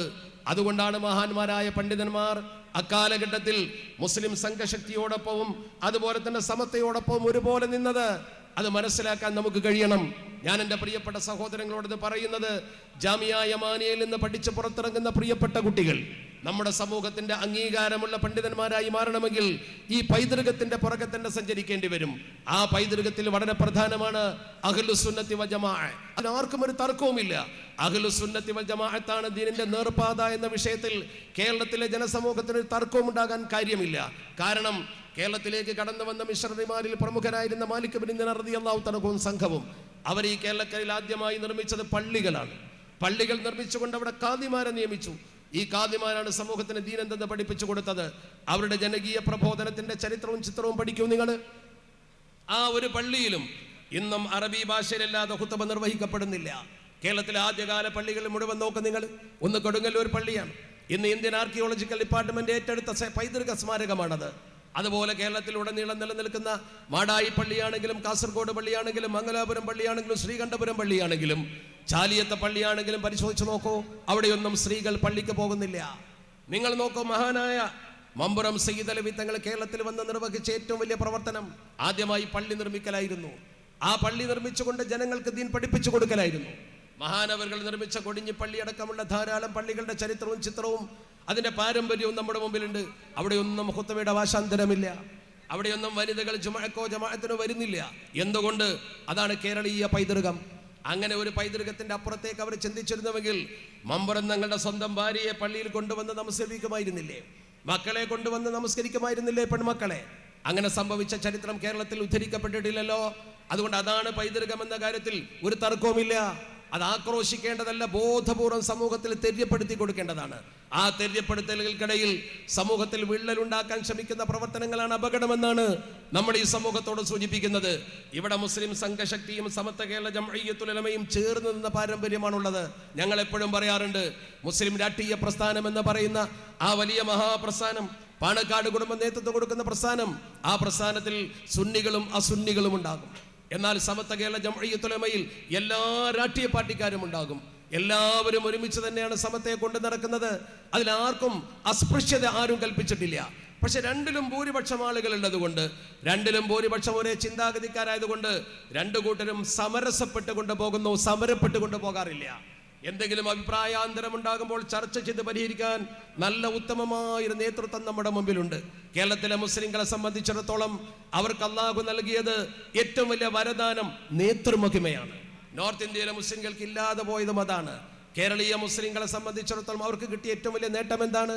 ഒന്നാമത്തെ നേട്ടം, ഈ സമൂഹത്തെ നയിക്കാൻ നല്ല നേതൃത്വം ഉണ്ടായി. രണ്ട്, അവരെ അനുസരിക്കുന്ന ഒരു സമൂഹമുണ്ടായി. ഇന്നിപ്പോ കേരളത്തിലെ മുസ്ലിങ്ങളെ നോക്കൂ നിങ്ങൾ. ഇന്ന് നിങ്ങൾ ഇവിടെ പഠിക്കുമ്പോൾ നിങ്ങളുടെ ഗുരുവര്യനും സമത്വ കേരള ജംഇയ്യത്തുൽ ഉലമയുടെ നായകനുമായ മഹാനായ സയ്യിദുൽ ഉലമ ജിഫ്രി മുത്തുക്കോയ തങ്ങൾ കേരളീയ മുസ്ലിങ്ങളിൽ അംഗീകാരമുള്ള ഒരു പ്രോജ്വല പണ്ഡിത മഹാനാണ്. അതുപോലെ തന്നെ പാണക്കാട് സയ്യിദ് സ്വാദിഖ് അലി ശിഹാബ് തങ്ങൾ അല്പം മുമ്പ് ഇവിടെ വന്നു പോയ മഹാനവറുകൾ, അവർ രണ്ടുപേരും ഈ ഉമ്മത്തിനെ നയിക്കാൻ കെൽപ്പുട്ട പ്രഗൽഭരും പ്രതിഭാസമ്പന്നരുമായ നേതാക്കളാണ്. എൻ്റെ പ്രിയപ്പെട്ട സഹോദരങ്ങളെ, നോർത്ത് ഇന്ത്യയിലെ മുസ്ലിങ്ങൾക്ക് ഇങ്ങനെ അവലംബിക്കാൻ പറ്റിയ നല്ല നേതൃത്വത്തിന്റെ അഭാവമുണ്ട്. ആ നേതൃത്വത്തിന്റെ അഭാവം കൊണ്ട് നമ്മൾ ഓരോരുത്തരും ഇന്ന് അനുഭവിക്കുന്ന സുഖ സൗകര്യങ്ങൾ അനുഭവിക്കാതെ അവർ ബുദ്ധിമുട്ടുന്നുമുണ്ട്. ആ ബുദ്ധിമുട്ട് അവർ പേരേണ്ടി വന്നത് നേതൃദാരിദ്ര്യം കൊണ്ടാണ്, സംഘബലത്തിന്റെ കുറവ് കൊണ്ടാണ്. നമ്മൾ അൽഹംദുലില്ലാഹ് സംഘബലത്തിന്റെ നേട്ടം കൊണ്ട് നേടിയെടുത്ത മഹത്വമാണ് നമ്മളിവിടെ അന്തസ്സോടുകൂടി സമൂഹത്തിന്റെ മുമ്പിൽ പ്രകടമാക്കുന്നത്. ആ ദൗത്യ നിർവഹണ മധ്യേ നിങ്ങൾക്കിന്ന് നമ്മുടെ ഇന്ത്യ മഹാരാജ്യത്തിന്റെ രോദനങ്ങൾ കേൾക്കുവാൻ, അതിന് പരിഹാരം കാണുവാൻ തികച്ചും ബാധ്യതയുണ്ട്. ഇപ്പൊ നിങ്ങൾ നോക്കൂ, നമ്മുടെ നാട്ടിൽ നടക്കുന്ന പ്രവർത്തനങ്ങൾ ഓരോന്നും നിങ്ങൾ പരിശോധിച്ച് നോക്ക്. നമ്മുടെ നാടുകളിൽ ഇപ്പൊ നടന്നുകൊണ്ടിരിക്കുന്ന പ്രവർത്തനങ്ങൾ സത്യത്തെ അസത്യമാക്കി സമൂഹത്തിന്റെ മുമ്പിൽ അവതരിപ്പിച്ചുകൊണ്ട് അപകടകരമായ വാദഗതികളുമായി നമ്മുടെ സമൂഹത്തിൽ ചിലർ കടന്നു വരികയാണ്. ഇന്ത്യ മഹാരാജ്യത്തിനൊരു പൈതൃകമുണ്ടല്ലോ, നമ്മൾ സമത്വയുടെ പൈതൃകം പറഞ്ഞ പോലെ ഇന്ത്യ മതേതരത്വത്തിൽ നിലനിൽക്കുന്ന ഒരു രാജ്യമാണ്. രാജ്യത്തിന് ഒരു മതം എന്ന് പറയുന്ന ഒന്നില്ല. നേരെ മറിച്ച് ചില ആളുകൾ ഇന്ത്യ ഭരിക്കാൻ അവസരം കിട്ടിയപ്പോൾ പറയുന്നത് ഇക്കാലം അത്രയും നമ്മുടെ രാജ്യം കൊണ്ടു നടന്ന പൈതൃകം ശരിയല്ല. അംബേദ്കർ എന്ന് പറയുന്ന വ്യക്തിയെ ഇകഴ്ത്തുന്നു, ഗാന്ധിജിയെ രാഷ്ട്രപിതാവാണെന്ന് പറയാൻ അവർ മടിക്കുന്നു.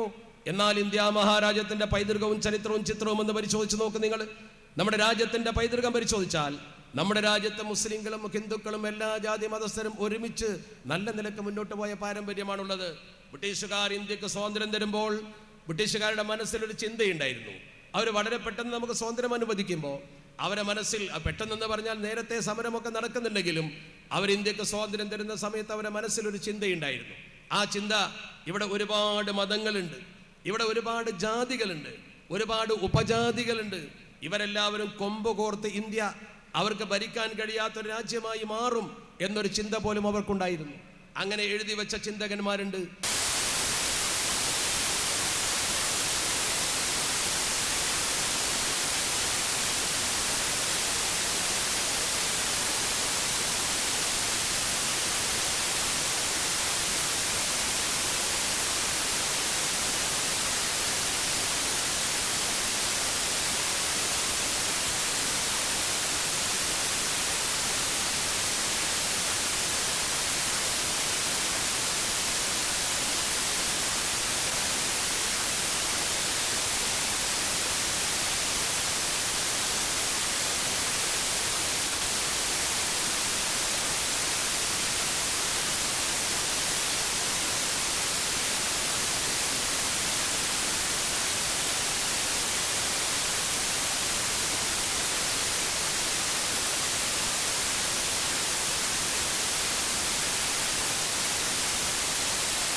ഉണ്ടായോ? വല്ല പ്രതിവിപ്ലവങ്ങളും ഉണ്ടായോ? 200 കൊല്ലമാണ് ബ്രിട്ടീഷുകാർ ഭരിച്ചത്, 200 തികഞ്ഞിട്ടില്ല. അതിൻ്റെ മുമ്പ് സ്വാതന്ത്ര്യ സമരമുണ്ടായി, പലതവണ വമ്പിച്ച ലഹളകളുണ്ടായി, വെടിവെപ്പുകളുണ്ടായി. എന്നാൽ ഇന്ത്യ ഭരിച്ച മുസ്ലിം രാജാക്കന്മാർക്കെതിരെ ഒരു ജനകീയ പ്രക്ഷോഭം ഇന്ത്യയിൽ നടന്നതിൻ്റെ ചരിത്രം പറ. അങ്ങനെ സംഭവമില്ലല്ലോ. ഒരു ജനകീയ ഭരണമാണ് നടത്തിയത്. ഇന്ത്യയിൽ ഈ കണ്ട ജാതികളും ഈ കണ്ട മതങ്ങളും ഇതിനേക്കാൾ ഒരു പക്ഷേ അന്ധവിശ്വാസങ്ങളും അന്നുണ്ട്. പക്ഷെ എന്നിട്ടും അതൊക്കെ അവർ ചേർത്ത് പിടിച്ചു. ഏതെങ്കിലും ഒരു പ്രദേശം വളച്ചു കെട്ടി തിരിച്ചുകൊണ്ട് ഇവിടുന്ന് ആ മുസ്ലിങ്ങൾ പുറത്തു പോകണമെന്ന് ഏതെങ്കിലും ഒരു മുസ്ലിം ഭരണാധികാരി ഇന്ത്യയിൽ പറഞ്ഞവോ? ഉണ്ടെങ്കിൽ അതിന്റെ ചരിത്രം ഉദ്ധരിക്കട്ടെ. ഏതെങ്കിലും ഒരു ഭരണാധികാരി പറഞ്ഞോ ഈ പ്രദേശം മുസ്ലിങ്ങൾക്ക് മാത്രമുള്ളതാണ്, മറ്റുള്ളവർ പിരിഞ്ഞു പോകണമെന്ന് പറഞ്ഞോ? അങ്ങനെ പറഞ്ഞിട്ടില്ല. അങ്ങനത്തെ ഒരു വാചകം ഇന്ത്യയിൽ കേട്ടിട്ടില്ല. അവർ സൗഹൃദത്തോടെ ഭരിച്ചു, അവർ സമാധാനത്തോടെ ഭരിച്ചു. 650 കൊല്ലം എന്ന് പറയുമ്പോൾ കൃത്യമാണ് കണക്ക്. 1206 മുതൽ 1290 വരെ അടിമ വംശമാണ് ഇന്ത്യ ഭരിച്ചത്. നമ്മുടെ പ്രിയപ്പെട്ട ചെറുപ്പക്കാർ പഠിക്കണം. 1290 മുതൽ 1320 വരെ ഖിൽജി വംശമാണ് ഭരിച്ചത്. 1320 മുതൽ 1413 വരെ തുഗ്ലക് വംശമാണ് ഭരിച്ചത്. 1414 മുതൽ 1451 വരെ സയ്യിദ് വംശമാണ് ഭരിച്ചത്. 1451 മുതൽ 1526 വരെ ലോധി വംശമാണ് ഭരിച്ചത്. 1526 മുതൽ 1857 വരെ മുഗൾ ഭരണകൂടമാണ് ഭരിച്ചത്. അവരൊക്കെ ഭരിച്ചു. ആരും അതിനെതിരെ സമരം ചെയ്തിട്ടില്ല. ഭരണകൂടത്തിനെതിരെ ഒരു പ്രതിവിപ്ലവം നടന്നിട്ടില്ല. ഇന്ത്യയുടെ ചരിത്രം പഠിക്കുന്ന മുഴുവൻ ആളുകൾക്കും അറിയാം അവരെന്തൊക്കെ കൊടുത്തു ഇന്ത്യക്ക്. ബാബരി പള്ളി കൊടുത്തത് അവരാണ്, ഫത്തേപൂർ സിക്രി കൊടുത്തത് അവരാണ്, ഡൽഹിയിലെ ചെങ്കോട്ടയും ആഗ്ര കോട്ടയും കൊടുത്തത് അവരാണ്, ഇന്ത്യക്ക് വിദേശ നാണ്യം നേടിത്തരുന്ന താജ്മഹൽ അടക്കമുള്ളത് കൊടുത്തത് അവരാണ്. ആ രാജാക്കന്മാർ ചെയ്ത പ്രവർത്തനങ്ങളെ ഇന്ന് സമൂഹത്തിൽ തെറ്റിദ്ധരിപ്പിക്കുകയാണ്. ആ തെറ്റിദ്ധാരണയാണ് നമ്മുടെ സമൂഹത്തിൽ ഇപ്പോൾ നടക്കുന്നത്. സംഭാൽ പള്ളി, ആ സംഭാൽ പള്ളി എന്ന് പറയുന്നത് ബാബർ ഉണ്ടാക്കിയ പള്ളിയാണ്. ബാബർ ഇന്ത്യയിൽ ഉണ്ടാക്കിയ പ്രസിദ്ധമായ പള്ളികളിൽപ്പെട്ട ഒരു പള്ളിയാണ്. ബാബർ ഇന്ത്യ ഭരിച്ചത്, ബാബർ ചക്രവർത്തിയുടെ കാലഘട്ടം 1526 മുതൽ 1530 വരെയാണ്. ബാബർ ഇന്ത്യയിൽ ഉണ്ടാക്കിയ പള്ളിയാണത്. ഇത് പറയും മുമ്പ് ഒരു കാര്യം ആമുഖമായി ഞാൻ പറയട്ടെ. ബാബർ ഉണ്ടാക്കിയ ബാബരി പള്ളി, ബാബർ ഉണ്ടാക്കിയ പാണിപ്പത്ത് പള്ളി, ബാബർ ഉണ്ടാക്കിയ പ്രസിദ്ധമായ ഒരു പള്ളിയാണ് സംഭാൽ ഷാഹി ജുമാ മസ്ജിദ്. ഈ പള്ളികളൊക്കെ ബാബർ നിർമ്മിച്ചതാണ്. ക്ഷേത്രം തകർത്തിട്ടാണ് ആ പള്ളി നിർമ്മിച്ചതെങ്കിൽ ഒന്നാമത്തെ ചോദ്യം നിങ്ങൾ ചോദിക്കണം ഈ തെറ്റായ ചരിത്രം സമൂഹത്തോട് പറയുന്നവരോട്. കാരണം ബാബർ ഭരിച്ചത് 1526 മുതൽ 1530 വരെയാണ്. അന്നാണ് ബാബർ ഈ പണി ചെയ്തത്, ക്ഷേത്രം പൊളിച്ച് പള്ളി ഉണ്ടാക്കി. എങ്കിൽ ഒന്നാമത്തെ ചോദ്യം നമ്മൾ ഈ പൊതുസമൂഹത്തോട് ചോദിക്കണം. ബാബർ ചക്രവർത്തി മരിച്ചത് അദ്ദേഹത്തിന്റെ കാലശേഷം അധികാരത്തിൽ വന്നത് മകൻ ഹുമയൂണാണ്. ബാബറുടെ മകൻ ഹുമയൂൺ. ഹുമയൂണിന്റെ ഭരണം 1530 മുതൽ 1540 വരെ.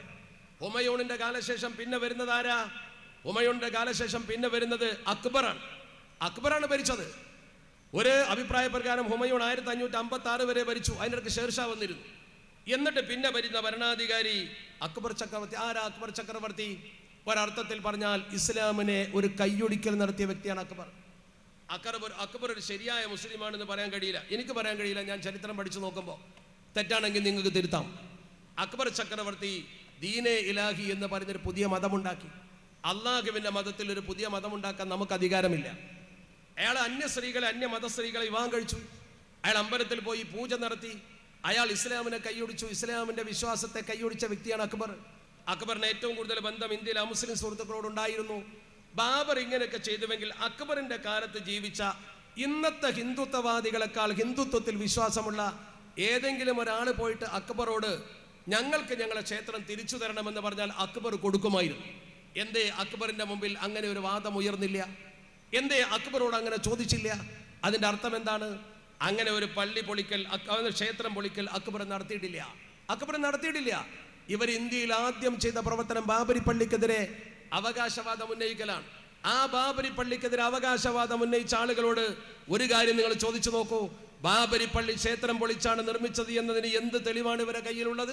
ഇവരെ കയ്യിലല്ല, തെളിവ് കൊടുക്കേണ്ടവന്റെ കയ്യിൽ പോലുമില്ല. തെളിവ് കൊടുക്കേണ്ടവന്റെ കയ്യിൽ പോലുമില്ല. ക്ഷേത്രം പൊളിച്ചിട്ടാണ് ബാബർ പള്ളി ഉണ്ടാക്കിയത് എന്നതിന് ഒരു സോളിഡ് എവിഡൻസ് ആർക്കെങ്കിലും കണ്ടിട്ടുണ്ടോ? ആരെങ്കിലും കേട്ടിട്ടുണ്ടോ? നിങ്ങളെ കയ്യിലൊക്കെ നെറ്റ് ഉണ്ടെങ്കിൽ പരിശോധിക്കും. നിങ്ങൾക്ക് പരിശോധിക്കാം. ഏത് ശത്രുവിനോടും പറയാം, ഏത് മിത്രത്തിനും തെറ്റിദ്ധരിച്ചവനും ബോധ്യപ്പെടുത്തി കൊടുക്കാം. ഇവിടെയൊക്കെ നടക്കുന്നത് എന്താണെന്നറിയോ? ഒരു പത്രപ്രവർത്തനം എഴുതിയതുപോലെ calumny and misconception is going on. അതാണ് ശരി. കാലുംനി ആൻഡ് മിസ്കൺസെപ്ഷൻ എന്നാണ് രണ്ട് സാധനം. കാലുംനി എന്ന് പറഞ്ഞാൽ തെറ്റിദ്ധാരണ പരത്തുക, വെറും തെറ്റിദ്ധാരണ പരത്തുക എന്ന് പറഞ്ഞാൽ കള്ളപ്രചരണം എന്നാണ് അതിൻ്റെ അർത്ഥം. രണ്ടാമത് മിസ്കൺസെപ്ഷൻ, ആ അബദ്ധത്തിൽ നമ്മൾ തെറ്റായി മനസ്സിലാക്കുക. ഒന്ന് അബദ്ധത്തിൽ മനസ്സിലാക്കലും ഒന്ന് അബദ്ധം പ്രചരിപ്പിക്കലുമാണ്. ഇത് രണ്ടുമാണ് ഇപ്പോൾ നടക്കുന്നത്. ദിസ് ഗോയിങ് ഓൺ, അതാണ് ഗോയിങ് ഓൺ. ഇവിടെ യഥാർത്ഥത്തിൽ നിങ്ങൾ പരിശോധിച്ചാൽ കാണാൻ കഴിയും, നമുക്ക് വ്യക്തമായി പറയാൻ കഴിയും. ഇന്ത്യയുടെ സുപ്രീം കോടതിയാണല്ലോ വിഷയത്തിൽ അവസാനം വിധി പറഞ്ഞത്. ബാബരി പള്ളിയുടെ വിധി പറഞ്ഞിട്ട് സുപ്രീം കോടതി എന്താ പറഞ്ഞത്? സുപ്രീം കോടതി പറഞ്ഞ വാചകം 597 പേജിലുണ്ട്. ബാബരി മസ്ജിദിന്റെ വിധിയുടെ 597 പേജ്. എന്താ പേജിലുള്ളത്? അവർ പറയുന്നു, ഞാൻ ആ വാചകം തന്നെ വായിച്ചു തരാം. ASI means archaeological survey of India. ഇന്ത്യയുടെ archaeological survey evidently did not find, വ്യക്തമായി കണ്ടെത്തിയിട്ടില്ല, തെളിവ് സഹിതം കണ്ടെത്തിയിട്ടില്ല, സ്പെസിഫിക് എവിഡൻസ്, ഒരു പ്രത്യേക തെളിവും, ടു സജസ്റ്റ്, നിർദ്ദേശിക്കാൻ, that a structure has been demolished for the purpose of constructing a mosque. A structure has been demolished. ഒരു കെട്ടിടം ഇവിടെ തകർത്തിട്ടുണ്ട്. എന്തിന്? ഫോർ കൺസ്ട്രക്ടിങ് എ മോസ്ക്, ഒരു പള്ളി നിർമ്മിക്കാൻ എന്നതിന് ആർക്കിയോളജിക്കൽ സർവേ ഒരു തെളിവും ഈ കോടതിക്ക് മുമ്പിൽ ഇതുവരെ സമർപ്പിച്ചിട്ടില്ല. ക്ഷേത്രം പൊളിച്ചതിന് തെളിവ് എവിടെയാ? ക്ഷേത്രം പൊളിച്ചതിൽ എന്ത് തെളിവാ കോടതി കൊടുത്തത്? കോടതി വിധിയിൽ പറയുന്നു, ഇന്ത്യൻ ആർക്കിയോളജിക്കൽ സർവേ ഇവിടെ ഒരു ക്ഷേത്രം ഉണ്ടായിരുന്നു എന്നതിന് ഒരു തെളിവും എവിഡന്റ്ലി ഡിഡ് നോട്ട് ഫൈൻഡ്, വ്യക്തമായ രേഖ സഹിതം കണ്ടെത്തിയിട്ടില്ല. അതിലപ്പുറം എന്താ വേണ്ടത്? പിന്നെ എന്തിനാണ് ആ പള്ളി അവർക്ക് കൊടുത്തത്? അവിടെ ക്ഷേത്രം നിർമ്മിക്കാൻ അവസരം കൊടുത്തത് എന്തിനാ? അതും കോടതി പറയുന്നുണ്ട്. കോടതി പറയുന്നു, ഓറൽ എവിഡൻസ്. ഓറൽ എവിഡൻസ് ആണ് കേട്ടുകേൾവി, വായ കൊണ്ട് ഇങ്ങനെ പറഞ്ഞു വരുന്നത്, തെളിവല്ല. എന്നിട്ട് പറയുന്നു, ഓറൽ എവിഡൻസ് ആറ്റ് നോട്ടഡ് എബോ ക്ലിയർലി സപ്പോർട്ട്. ഞങ്ങൾ മുകളിൽ സൂചിപ്പിച്ച ആ വാചകം അല്ലെങ്കിൽ വാക്കാൽ പലരും പറഞ്ഞു വരുന്നത് സൂചിപ്പിക്കുന്നു കൃത്യമായി എന്ത്? The faith and belief of Hindu, ഹിന്ദുക്കളുടെ വിശ്വാസവും ഭക്തിയും. ഹിന്ദുക്കളുടെ വിശ്വാസം തെളിവല്ല, ഹിന്ദുക്കളുടെ വിശ്വാസവും ഭക്തിയും. ദാറ്റ് എന്താണ്? Lord Ram was born at the place where Babri mosque has been constructed. Babri പള്ളി നിർമ്മിക്കപ്പെട്ട സ്ഥലത്താണ് രാമൻ ജനിച്ചത് എന്നത് ഹിന്ദുക്കളുടെ വിശ്വാസവും അവരുടെ മതപരമായ ഭക്തിയുടെ ഭാഗവുമാണ്. അതുകൊണ്ട് അവർക്ക് കൊടുക്കില്ല നിർവാഹമില്ല. തെളിവിൻ്റെ അടിസ്ഥാനത്തിലല്ല കൊടുത്തത്. പിന്നെ എന്തിൻ്റെ അടിസ്ഥാനത്തിലാണ് കൊടുത്തത്? ഈ വിശ്വാസത്തിൻ്റെയും ഭക്തിയുടെയും പിൻബലത്തിലാണ്. അതുകൊണ്ട് തന്നെ കോടതി പിന്നെയും പറഞ്ഞു, ഞാൻ വായിക്കുന്നത് ബാബരി പള്ളിയുടെ വിധിയാണ്, നിങ്ങളെ കയ്യിൽ അതിൻ്റെ കോപ്പി നെറ്റിലുണ്ടാവും, നോക്കിയാൽ മതി. എന്നിട്ട് കോടതി പറഞ്ഞ വാക്കെന്താ? It is necessary to provide. കൊടുക്കൽ നിർബന്ധമാണ്. ആർക്ക്? Restitution to the Muslim community. മുസ്ലിം കമ്മ്യൂണിറ്റിക്ക്, മുസ്ലിം മതവിഭാഗത്തിന് നഷ്ടപരിഹാരം കൊടുക്കൽ നിർബന്ധമാണ്. ആരാ? കോടതിയാ, സുപ്രീം കോടതിയാ പറയുന്നത്. എന്തിന്? For the unlawful destruction of their place of worship. For the unlawful destruction, അനധികൃതമായി തകർത്തതിന്. കോടതിയാണ് ഈ പറയുന്നത്. അനധികൃതമായി തകർത്തത് ശരിയല്ല. കാരണം തെളിവില്ല.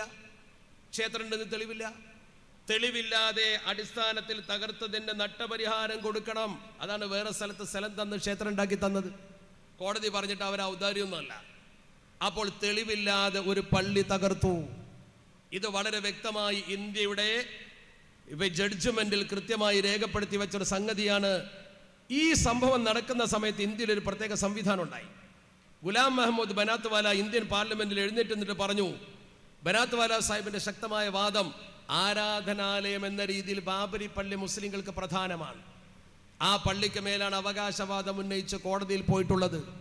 അതുകൊണ്ട് ഇനി നമ്മുടെ രാജ്യത്ത് ഇത്തരം സംഘർഷങ്ങൾ ഇല്ലാതിരിക്കാൻ ഒരു നിയമം കൊണ്ടുവരണം. അദ്ദേഹം മുന്നോട്ട് വെച്ചൊരു കാര്യം, നമ്മുടെ ഇന്ത്യ ബ്രിട്ടീഷുകാരിൽ നിന്ന് നമ്മൾ സ്വതന്ത്രമാക്കി. ഹിന്ദുവും മുസ്ലിമും ക്രിസ്ത്യാനിയും പാഴ്സിയും ബുദ്ധനും ജൈനനും സിഖുകാരനും മതമില്ലാത്തവനും ഒക്കെ ചേർന്നിട്ട് നമ്മൾ സ്വതന്ത്രമായത് 1945-ലാണ്. 1947-ലാണ്. നമ്മൾ സ്വതന്ത്രമായത് 1947 ഓഗസ്റ്റ് 15-നാണ്. 1947 ഓഗസ്റ്റ് മാസം 15-ാം തീയതി ഒരാരാധനാലയത്തിൻ്റെ സ്വഭാവം എന്താണോ അത് മാറ്റാൻ പാടില്ല. അങ്ങനെ ഒരു നിയമം അദ്ദേഹം പ്രൈവറ്റായി അവതരിപ്പിച്ചപ്പോൾ അത് ഗവൺമെൻറ് ഏറ്റെടുത്തുകൊണ്ട് നിയമമാക്കി. 1991 സെപ്റ്റംബർ 18-ന് ഇന്ത്യയുടെ ചരിത്രത്തിൽ 1991 ബാബരി പള്ളി പൊളിയുന്നതിൻ്റെ മുമ്പ് അത് തർക്കത്തിൽ നിൽക്കുന്ന സമയത്ത് ഒരു നിയമം പാസാക്കി. ഏതാണ് നിയമം? An act to prohibit conversion of any place of worship. ഒരാരാധനാ സ്ഥലം അതിൻ്റെ സ്വഭാവം മാറ്റുന്നതിനെ തടയൽ നിയമം. 1947 ഓഗസ്റ്റ് 15-ന് ഈ സ്ഥാപനം എവിടെയാണോ നിൽക്കുന്നത് ആ നിൽക്കുന്ന അതേ രീതിയിൽ തന്നെ അത് നിൽക്കണം. അതിലൊരു മാറ്റവും വരുത്താൻ പാടില്ല. വളരെ കൃത്യമായിട്ട് പറയാം, അതങ്ങനെ തന്നെ നിൽക്കണം. അതിൽ യാതൊരു തർക്കവും ഉണ്ടാകാൻ പാടില്ല. അപ്പോഴാണ് 1669 ഔറംഗസീബ് നിർമ്മിച്ച ഗ്യാൻവാപ്പി പള്ളിയുടെ കേസ് വരുന്നത്. ഗ്യാൻവാപ്പി പള്ളി എന്ന പഴയ പള്ളി നോർത്ത് ഇന്ത്യയിൽ പോയി നോക്കിയാൽ കാണാം. അതിൻ്റെ ഒതുകൊടുക്കുന്ന സ്ഥലത്ത് അതിൻ്റെ നടുക്കൊരു ഫൗണ്ടൻ ഉണ്ടാവും. അതിങ്ങനെ പിരിഞ്ഞിട്ട് ഒരു പ്രത്യേക രീതിയിലാണ് നിൽക്കുന്ന. നല്ല രസകരമായി ഉണ്ടാക്കിയ കല, തുർക്കി കലയിൽപ്പെട്ടതാണത്. തുർക്കി പോയി നോക്കണം അവരെ കല കാണണമെങ്കിൽ. അങ്ങനെ ആ കലയിൽ നിർമ്മിക്കപ്പെട്ട പലതും തുർക്കിയിൽ നിന്ന് സിനാൻ അടക്കമുള്ള ആൾ, സിനാൻ ഏറ്റവും നല്ലൊരു വിദഗ്ധനായ ആളായിരുന്നു. ബ്ലൂ മോസ്ക് ഉണ്ടാക്കിയത് ആളെ തുർക്കി പോയി കാണാൻ പറ്റും. ഞാൻ കണ്ടിട്ടുണ്ട്, അതുകൊണ്ടാണ് പറയുന്നത്. അയാൾ വന്നിട്ട് ഇവിടെ ഉണ്ടാക്കിയ മനോഹരമായ അതിസുന്ദരമായ ഇത്തരം ആർക്കിടെക്ട് പരിപാടികൾ അതിൽപ്പെട്ട പലതും ഉണ്ട്. അത് പഠിച്ചിട്ടുണ്ടാക്കിയ ആൾക്കാർ പലരുണ്ട്. അങ്ങനെ ഉണ്ടാക്കിയതാവാം. ഈ ഫൗണ്ടൻ പൊട്ടി വീണിരുന്നു. ഈ പൊട്ടി വീണ ഫൗണ്ടൻ പള്ളിക്കകത്ത് അവിടെ കൊണ്ടുപോയി വെച്ചിരുന്നു. അത് വിഗ്രഹമാണെന്ന് പറഞ്ഞുകൊണ്ട് അവർ അതിൻ്റെ മേൽ, ആരാധനാലയത്തിന്മേൽ അവകാശവാദം ഉന്നയിച്ച് കോടതിയിൽ പോയി. നേരെ കോടതിയിൽ പോയപ്പോൾ എന്താ സംഭവിച്ചത്? കോടതിയിൽ രാവിലെ അപേക്ഷ കൊടുക്കുന്നു, വൈകുന്നേരം വിധിക്കുന്നു എന്നൊരവസ്ഥ ഇപ്പുണ്ടല്ലോ. എന്ന പോലെ ഈ ഗ്യാൻവാപ്പി പള്ളിക്ക് മേൽ അവകാശവാദം ഉന്നയിച്ചപ്പോൾ അത് കോടതി അഡ്മിറ്റ് ചെയ്യുകയും അവിടെ ഖനനം നടത്താൻ ഉത്തരവിടുകയും ചെയ്തു. അവിടെ പൂജക്ക് അനുമതി കൊടുക്കണമെന്നാണ് കോടതി ഉത്തരവിട്ടത്. വാരാണസി കോടതി, അലഹാബാദിൽ നിന്ന് ഉത്തരവിട്ടു. അവിടെ പൂജക്ക് അനുമതി കൊടുക്കണം. യമാനിയുടെ ഈ കെട്ടിടം ഒരു അമ്പലമായിരുന്നു എന്നൊരാൾ വാദിച്ചാൽ ആദ്യം ചെയ്യേണ്ട എന്താ? കക്ഷികളെ വിളിച്ച് കാര്യങ്ങളൊക്കെ കേൾക്കണം. അങ്ങനെ ചെയ്യേണ്ട. പക്ഷേ ഇവിടെ അതുപോലും ചെയ്യാൻ പാടില്ല. എന്താ ചെയ്യാൻ പാടില്ലാത്തത്? ഈ പ്രശ്നം ഉത്ഭവിക്കുന്നത് 2023-ലല്ലേ? 1991 ഇന്ത്യ പാസ്സാക്കിയ നിയമമില്ലേ? എന്താ 1991 ഇന്ത്യ പാസ്സാക്കിയ നിയമം? ഏത് പള്ളിക്ക് മേൽ, ഏത് അമ്പലത്തിൻ്റെ മേൽ, ഏത് ചർച്ചിൻ്റെ മേൽ അവകാശവാദം ആരുന്നയിച്ചാലും 1947 ഓഗസ്റ്റ് 15-ന് അത് എവിടെ നിന്നത്? പള്ളിയാണോ പള്ളി, അമ്പലമാണോ അമ്പലം, ചർച്ചാണോ ചർച്ച്, ഗുരുദ്വാരയാണോ ഗുരുദ്വാര, കേസെടുക്കാൻ പാടില്ല. കോടതി കേസെടുക്കാൻ പാടില്ല. ഈ പാർലമെന്റ് പാസ്സാക്കിയ നിയമത്തിനെതിരെ കോടതിയിൽ കേസെടുക്കാൻ പാടില്ല. ആ കേസ് ഓപ്പൺ ചെയ്തു ചന്ദ്രചൂഡ് അത് ഓപ്പൺ ചെയ്തിട്ട് അദ്ദേഹം അത് സ്വീകരിച്ചു, ഉത്തരവിട്ടു. അവിടെ പൂജക്കും കൂടി സൗകര്യം ചെയ്ത് കൊടുക്കണം. ആ ബഹളം നിൽക്കുന്ന സമയത്ത് ഇവിടെ ചർച്ചയായി ഇന്ത്യയിൽ ഗ്യാൻവാപ്പി പള്ളി. അത് ഔറംഗസീബ് നിർമ്മിച്ചതാണ്. എന്തൊക്കെ ദുഷ്പ്രചരണമാണ് അന്ന് നടത്തിയത് നിങ്ങൾക്ക് ഓർമ്മ ഉണ്ടാവും. ഞാൻ പല സെമിനാറിലും പങ്കെടുത്തിട്ടുണ്ട്, ചർച്ചയിലും പങ്കെടുത്തിട്ടുണ്ട്. അന്ന് ചില പാർട്ടിയുടെ ആൾക്കാർ വന്നിട്ട് പ്രസംഗിക്കുന്നതെന്നറിയോ? അവിടെ വാരാണസി എന്ന് പറയുന്ന ഹിന്ദുക്കളുടെ പ്രധാനപ്പെട്ട ക്ഷേത്രം നിലനിൽക്കുന്ന സ്ഥലമാണ്. കാശി വിശ്വനാഥ ക്ഷേത്രം അവിടെയാണ്. കാശി വിശ്വനാഥ ക്ഷേത്രം എന്ന് പറയുന്ന ആ ക്ഷേത്രം വളരെ പ്രധാനമാണ്. അതുകൊണ്ട് ഒരു നിലക്കും അവിടെ ഒരു പള്ളി ഉണ്ടാവാൻ പാടില്ല എന്നൊരു കൂട്ടർ. രണ്ടാമത്തെ ഒരു കൂട്ടർ എന്തിനാണ് അവിടെ വിശ്വനാഥ ക്ഷേത്രത്തിൻ്റെ അടുത്തൊരു പള്ളി എന്ന് വേറൊരു കൂട്ടർ. മൂന്നാമതൊരു കൂട്ടർ ഔറംഗസീബല്ലേ നിർമ്മിച്ചത്, തനി വർഗീയവാദിയാണ്. ഇത്ര സൂക്ഷ്മതയുള്ളൊരു ഭരണാധികാരി വേറെ ഉണ്ടായിട്ടില്ല ഇന്ത്യയിൽ. ഇത്ര അള്ളാഹുവിനെ ഭയപ്പെടുന്ന ഒരു ഭരണാധികാരി വേറെ ഉണ്ടായിട്ടില്ല. എന്നൊരു ചോദ്യം, ഔറംഗസീബ് അത്ര നല്ല ഭരണാധികാരിയാണെങ്കിൽ എന്തേ നിങ്ങൾക്കാർക്കും ഔറംഗസീബ് എന്ന് പേരില്ലാത്തത്? ഒരൊറ്റ മുസ്ലിമിന് ഔറംഗസീബ് എന്ന് പേരില്ലല്ലോ. ഔറംഗസീബ് എന്ന പേര് ഒരൊറ്റ മുസ്ലിമിനും ഇല്ല. എന്താ നിങ്ങൾ ആ പേര് സ്വീകരിക്കാതിരിക്കുന്നത്? നിങ്ങൾക്ക് ഔറംഗസീബിനോട് വിദ്വേഷമാണ്. അയാൾ വർഗീയവാദിയാണെന്ന് മുസ്ലിങ്ങൾ പോലും മൗനമായി സമ്മതിക്കുന്നതിൻ്റെ തെളിവാണ് ആ പേര് പോലും മുസ്ലിങ്ങൾ അവലംബിക്കാതിരിക്കുന്നത്. അങ്ങനെയാ പറഞ്ഞത്. സത്യത്തിൽ ഔറംഗസീബിന് ഉപ്പയിട്ട പേരെന്താ? ഔറംഗസീബിൻ്റെ പേര് ഔറംഗസീബ് അല്ല, ഔറംഗസീബ് ആലംഗീർ. അത് അദ്ദേഹം സ്വീകരിച്ച വലിയ സ്ഥാനപ്പേരാ, സമൂഹം കൊടുത്തതാ. ഷംസുൽ ഉലമ എന്ന് നമ്മൾ പറയുന്നില്ലേ, അദ്ദേഹത്തിൻ്റെ പേരതാണോ? അല്ലല്ലോ.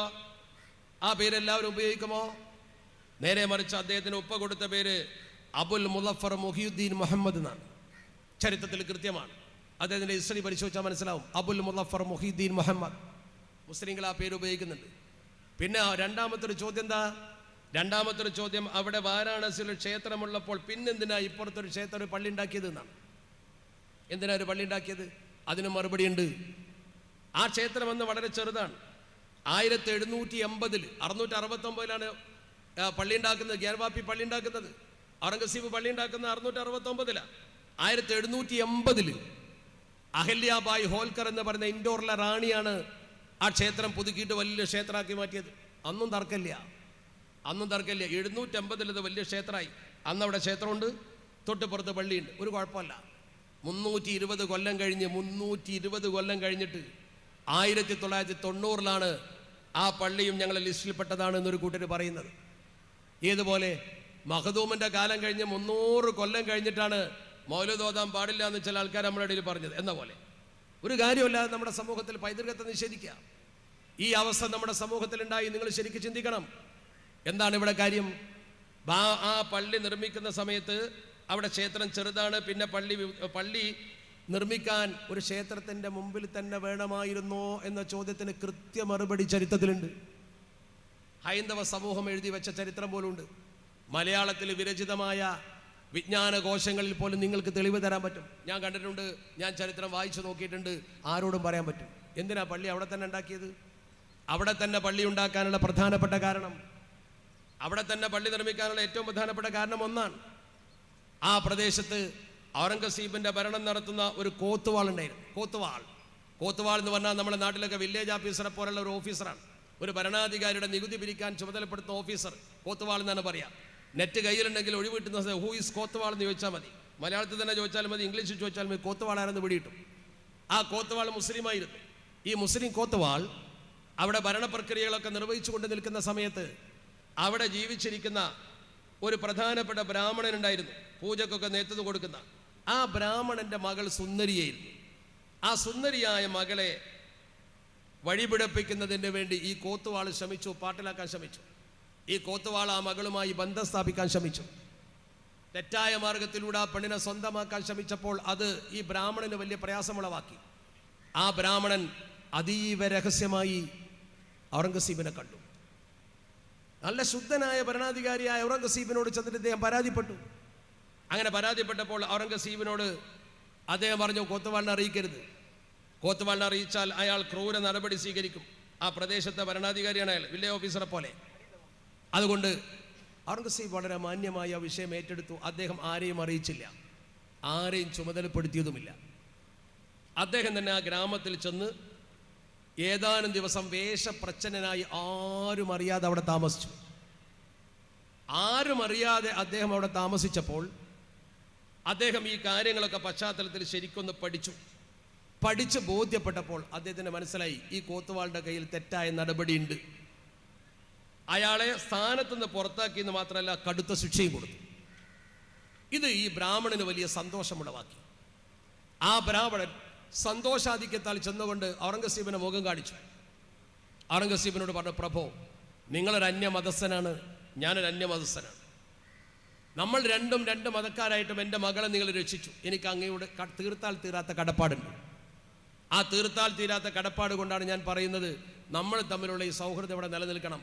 ഈ പള്ളി എൻ്റെ സമുദായത്തിൻ്റെ ആണെങ്കിൽ, ഈ ക്ഷേത്രം എൻ്റെ സമുദായത്തിൻ്റെതാണെങ്കിൽ, തൊട്ടുപുറത്ത് നിങ്ങളൊരു പള്ളി പണിയണം. ഈ സ്ഥലം എൻ്റെതാണ്, ഇതെൻ്റെ സ്ഥലമാണ്. ആ ബ്രാഹ്മണൻ്റെ സ്വന്തം സ്ഥലം ഔറംഗസീബിന് സമർപ്പിച്ചു. ഭരണാധികാരിയോട് പറഞ്ഞു, നിങ്ങളിവിടെ നമ്മുടെ ഈ സ്മരണക്ക്, നമ്മുടെ സൗഹൃദത്തിൻ്റെ പ്രതീകമായൊരു പള്ളി വരട്ടെ. അങ്ങനെ ആ സംപ്രീതനായ ബ്രാഹ്മണൻ്റെ അഭ്യർത്ഥന മാനിച്ച് ഔറംഗസീബ് ഷാഹി ജുമാ മസ്ജിദ് ഉണ്ടാക്കി. സംഭാലിൽ ജുമാ മസ്ജിദ് ഉണ്ടാക്കി. ഷാഹി ജുമാ മസ്ജിദ് സംഭാലിലാണ്. ഈ പള്ളിയുടെ പേര് ഗ്യാൻവാപ്പി പള്ളി എന്നാണ്. വാരാണസിയിലെ ഗ്രാംവാപ്പി പള്ളി അദ്ദേഹം ഉണ്ടാക്കി എന്നാണ് ചരിത്രം പറയുന്നത്. അപ്പോൾ അത് ഒരു സൗഹൃദത്തിൻ്റെ പ്രൗഢ പ്രതീകമാണ്. ഇന്നത് വൈരത്തിൻ്റെ പ്രതീകമായി മാറി. ഇന്നത് തമ്മിലടിയുടെ പ്രതീകമായി മാറി. നമ്മുടെ സമൂഹത്തിൽ ചരിത്രം വക്രീകരിക്കുമ്പോൾ ഉണ്ടാകുന്ന കാര്യമാണത്. അതാണ് നമ്മൾ പറയുന്നത്, ചരിത്രം വക്രീകരിക്കരുത്. അത് സമത്വയുടേതാണെങ്കിലും ശരി, സമുദായത്തിൻ്റെതാണെങ്കിലും ശരി, അത് വക്രീകരിക്കാൻ ശ്രമിക്കുന്നവർ സമൂഹത്തിൽ അപകടമുണ്ടാക്കുന്നവരാണ്. അത് സമൂഹത്തിൽ ഭിന്നത ഉണ്ടാക്കാനുള്ള പ്രവർത്തനമാണ്. ചരിത്രം പോലെ സമൂഹത്തിന് സമർപ്പണം ചെയ്തു കൊടുക്കണം. അതാണല്ലോ ഇപ്പൊ പറഞ്ഞത്. അതിന് നമുക്ക് വേണ്ടത് കാര്യങ്ങൾ ശരിക്ക് സമൂഹത്തെ ബോധ്യപ്പെടുത്തല. ആ ബോധ്യപ്പെടുത്തലിന്റെ ഭാഗമായിരുന്നു ബഹുമാനപ്പെട്ട സൈനുൽ ആബിദീൻ തങ്ങൾ നമ്മുടെ വേദിയിലേക്ക് എത്തിയിട്ടുണ്ട്. അള്ളാഹു ദീർഘായുസ്സും ആഫിയത്തും പ്രദാനം ചെയ്യണം. ഇവിടെ നിങ്ങൾ നോക്കൂ, നമുക്ക് കൃത്യമായി കാണുവാൻ കഴിയും, സാമുദായിക സൗഹാർദ്ദത്തിന്റെ വിളംബരമാണല്ലോ നമ്മുടെ കേരളം. ആ കേരളത്തിൽ പോലും ഇന്ന് സംഘർഷഭരിതമായ അന്തരീക്ഷം ഉണ്ടാക്കാൻ പലരും ശ്രമിച്ചുകൊണ്ടിരിക്കുകയാണ്. ഇവിടെ ഇപ്പോൾ നമുക്ക് പ്രതീക്ഷയേകുന്നത് ഇന്ത്യയുടെ നീതിന്യായ വകുപ്പാണ്. നമ്മൾ ഈ ചരിത്രങ്ങളൊക്കെ ശരിക്ക് പഠിച്ച് അവതരിപ്പിക്കേണ്ടിടത്ത് നന്നായി അവതരിപ്പിച്ചാൽ അതിന് ഫലം കിട്ടും എന്നതിന് ഇന്ത്യയിൽ തന്നെ ധാരാളം തെളിവുണ്ട്. നിങ്ങൾ നോക്കൂ, സംബാൽ പള്ളി, ആ പള്ളി ബാബർ നിർമ്മിച്ചതാണ്. ആ പള്ളി നിർമ്മിച്ച സ്ഥലത്ത് ക്ഷേത്രമുണ്ടെന്ന് പറഞ്ഞൊരു അപേക്ഷ കൊടുത്തപ്പോൾ കോടതി എന്താ പറയേണ്ടത്?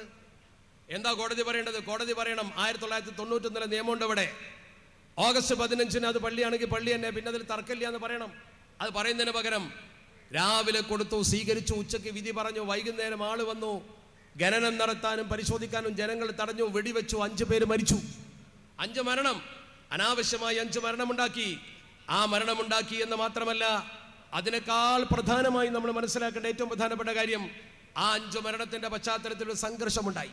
ആ സംഘർഷഭരിതമായ പശ്ചാത്തലം, ആ പശ്ചാത്തലത്തിൽ ഇന്ത്യയുടെ പ്രതിപക്ഷ നേതാവിന് പോലും അവിടെ പോയി കാണാൻ അവസരം നിഷേധിച്ചു. നമ്മുടെ രാജ്യത്തിന്റെ അവസ്ഥയാണ്. നമ്മൾ സത്യം പറഞ്ഞു കൊടുക്കണം ജനങ്ങൾക്ക്, ഇല്ലെങ്കിൽ അപകടം വരും. കോടതിയിൽ പോയി നല്ല അഭിഭാഷകർ കൃത്യമായി കാര്യം പറഞ്ഞു കൊടുത്തപ്പോഴോ, സുപ്രീം കോടതിയിൽ കാര്യം കൃത്യമായി അവതരിപ്പിക്കാൻ കെൽപ്പുള്ളവരുണ്ടായപ്പോൾ സുപ്രീം കോടതി പറഞ്ഞു, we don't want anything to happen. ഒന്നും ഇവിടെ ചെയ്യാൻ പാടില്ല. ആ പള്ളിയിൽ ഒന്നും ചെയ്യാൻ പാടില്ല, കുടിച്ചു നോക്കാൻ പാടില്ല, സർവേ നടത്താൻ പാടില്ല, ഒന്നും നടത്താൻ പാടില്ല. Till the Shahi Idgah committee go to the high court. ആ പള്ളിന്റെ കമ്മിറ്റി ഹൈക്കോടതിയിൽ പോയിട്ട് അവരെ കാര്യം അവർ പറയട്ടെ. കക്ഷിയെ കേൾക്കാതെ ഒന്നും ചെയ്യാൻ പാടില്ല. ചെയ്യാൻ പാടില്ല എന്ന് മാത്രമല്ല, ഹൈക്കോടതിയോട്, കീഴ്ക്കോടതിയോട് ബഹുമാനപ്പെട്ട സുപ്രീം കോടതി പറഞ്ഞു, the trial court will not give effect to this order, will not give effect. പ്രാബല്യത്തിൽ വരുത്താൻ പാടില്ല. ആ കോടതിന്റെ വിധി പ്രാബല്യത്തിൽ വരുത്താൻ പാടില്ല. സുപ്രീം കോടതി ഒന്നും കൂടി പറഞ്ഞു. എന്താ പറഞ്ഞത്? Piece and harmony must be maintained at all cost. Piece and harmony, സമാധാനവും സൗഹൃദവും എന്ത് വില കൊടുത്തും നിലനിർത്തണം. എന്ത് വില കൊടുത്തും നിലനിർത്തണം. സൗഹാർദ്ദം നിലനിർത്തണം. അതാണ് കോടതിയുടെ ഉത്തരവ്. അതാണ് നമ്മൾ മനസ്സിലാക്കേണ്ട ഏറ്റവും വലിയ കാര്യം. നമ്മളെ കുറിച്ചൊക്കെ തെറ്റിദ്ധാരണയാണ്. നമ്മുടെ വഖഫ് നിയമം പൊളിച്ചെഴുതാൻ വരുന്നവർ പ്രസംഗിക്കുന്ന എന്താ? വഖഫ് എന്ന് പറഞ്ഞാൽ അറബിക്കടലെ പോലും വഖഫ് ചെയ്യാൻ അവകാശം കൊടുക്കുന്ന ഒരു നിയമമാണ്, പൊളിക്കണം എന്നാ പറയുന്നത്. ആര് പറഞ്ഞു? അവനവന്റെ കൈവശമുള്ളതല്ലാത്തൊരു മുതൽ വഖഫ് ചെയ്യാൻ പറ്റൂലല്ലോ. മൻ അഖദ ശിബ്റൻ മിനൽ അർളി ദുൽമാ, അക്രമമായി ഒരാൾ ഒരു സ്ഥലത്ത് ഒരു ചാൺ സ്ഥലം പിടിച്ചെടുത്താൽ അള്ളാഹുവിന്റെ തിരുദൂതർ പഠിപ്പിച്ചു, ഫഇന്നഹു യുതവ്വിഖുഹു യൗമൽ ഖിയാമത്തി മിൻ സബി അർളീൻ. 70 ഇരട്ടി ചുമക്കേണ്ടി വരും. തൊടാൻ പറ്റില്ല. ആരാന്റെ ഭൂമിയൊന്നും വഖഫ് ചെയ്യാൻ നമുക്കൊരു അധികാരവുമില്ല. വെറുതെ ഇസ്ലാമിന്റെ മേക്കിട്ട് കയറാൻ ആള് വരികയാണ്. വെറുതെ ഇസ്ലാമിക സമൂഹത്തെ നശിപ്പിക്കാൻ വേണ്ടിയുള്ള പ്രവണതകളും പ്രവർത്തനങ്ങളും നടത്തുകയാണ്. അത്തരം പ്രവർത്തനങ്ങളെ നമ്മുടെ സമൂഹത്തിൽ കൃത്യമായി ബോധ്യപ്പെടുത്തി കൊടുക്കേണ്ട കടമ നമുക്കുണ്ട്. അതിനേക്കാൾ വലിയ അപകടം എന്താണെന്നറിയോ? ഒരു അമുസ്ലിമിന് വഖഫ് ചെയ്യാൻ പാടില്ല. എന്തിനാ കൊണ്ടുവരുന്നതറിയോ? നമ്മുടെ ഈ നാട്ടിലൊക്കെ പഴയ പള്ളികൾക്കൊക്കെ പഴയ നമ്പീശന്മാരും അതുപോലെ തന്നെ നമ്പൂതിരിമാരൊക്കെ ഭൂമി കൊടുത്തിട്ടുണ്ട്. ഇനി കൊടുക്കാൻ പാടില്ല. അത് അതിനെക്കുറിച്ച് ഒരു പ്രഗത്ഭനായ അഭിഭാഷകൻ എഴുതി കൊടുത്തതോ, it is violative of the civil right as well as the constitutional right. ചെയ്യാൻ പാടില്ല. എൻ്റെ അധികാരമല്ല എൻ്റെ സ്വത്ത് കൊടുക്കലും കൊടുക്കാതിരിക്കലും. അന്യായത്തിനല്ലാതെ നല്ല കാര്യങ്ങൾക്ക് വേണ്ടി എൻ്റെ സ്വത്ത് കൊടുക്കാൻ പറ്റും. ആ എൻ്റെ സ്വത്ത് കൊടുക്കാം. പക്ഷേ ആ സ്വത്ത് കൊടുക്കാൻ പാടില്ല എന്ന് പറയാൻ ആർക്കും അധികാരമുള്ളത്? ഒരാൾക്കും അതിന് അധികാരമില്ല. ഒരാൾക്കും അങ്ങനെ ചെയ്യാനും പാടില്ല. അതാണ് നമ്മൾ ഒരു രാജ്യത്തെ സിവിൽ റൈറ്റിനും കോൺസ്റ്റിറ്റ്യൂഷൻ റൈറ്റിനും എതിരായി നിയമം കൊണ്ടുവരിക എന്ന് പറയുന്നത്. അതുകൊണ്ടാണ് അത് JPCക്ക് വിടേണ്ടി വന്നതും അതിന് ശബ്ദിക്കാൻ ഇന്ത്യൻ പാർലമെന്റിൽ ശക്തമായി ആളുകൾ മുന്നോട്ട് വന്നതും. അപ്പോൾ ചില ആൾക്കാർ നമ്മുടെ ഇടയിൽ പ്രചരിപ്പിക്കുന്നുണ്ട്. ആദർശ സമ്മേളനം നടത്തിയിട്ട് നമ്മുടെ സമൂഹത്തോട് പറയുന്നുണ്ട്, രാഷ്ട്രീയം എന്ന് പറയുന്നത് നമുക്ക് തൊട്ടുകൂടാൻ പറ്റാത്തതാണ്. എല്ലാവരും രാഷ്ട്രീയക്കാരാവണമെന്ന് ആരും പറഞ്ഞിട്ടില്ല. ഇന്ന രാഷ്ട്രീയക്കാരാവണമെന്നും ആരും പറഞ്ഞിട്ടില്ല.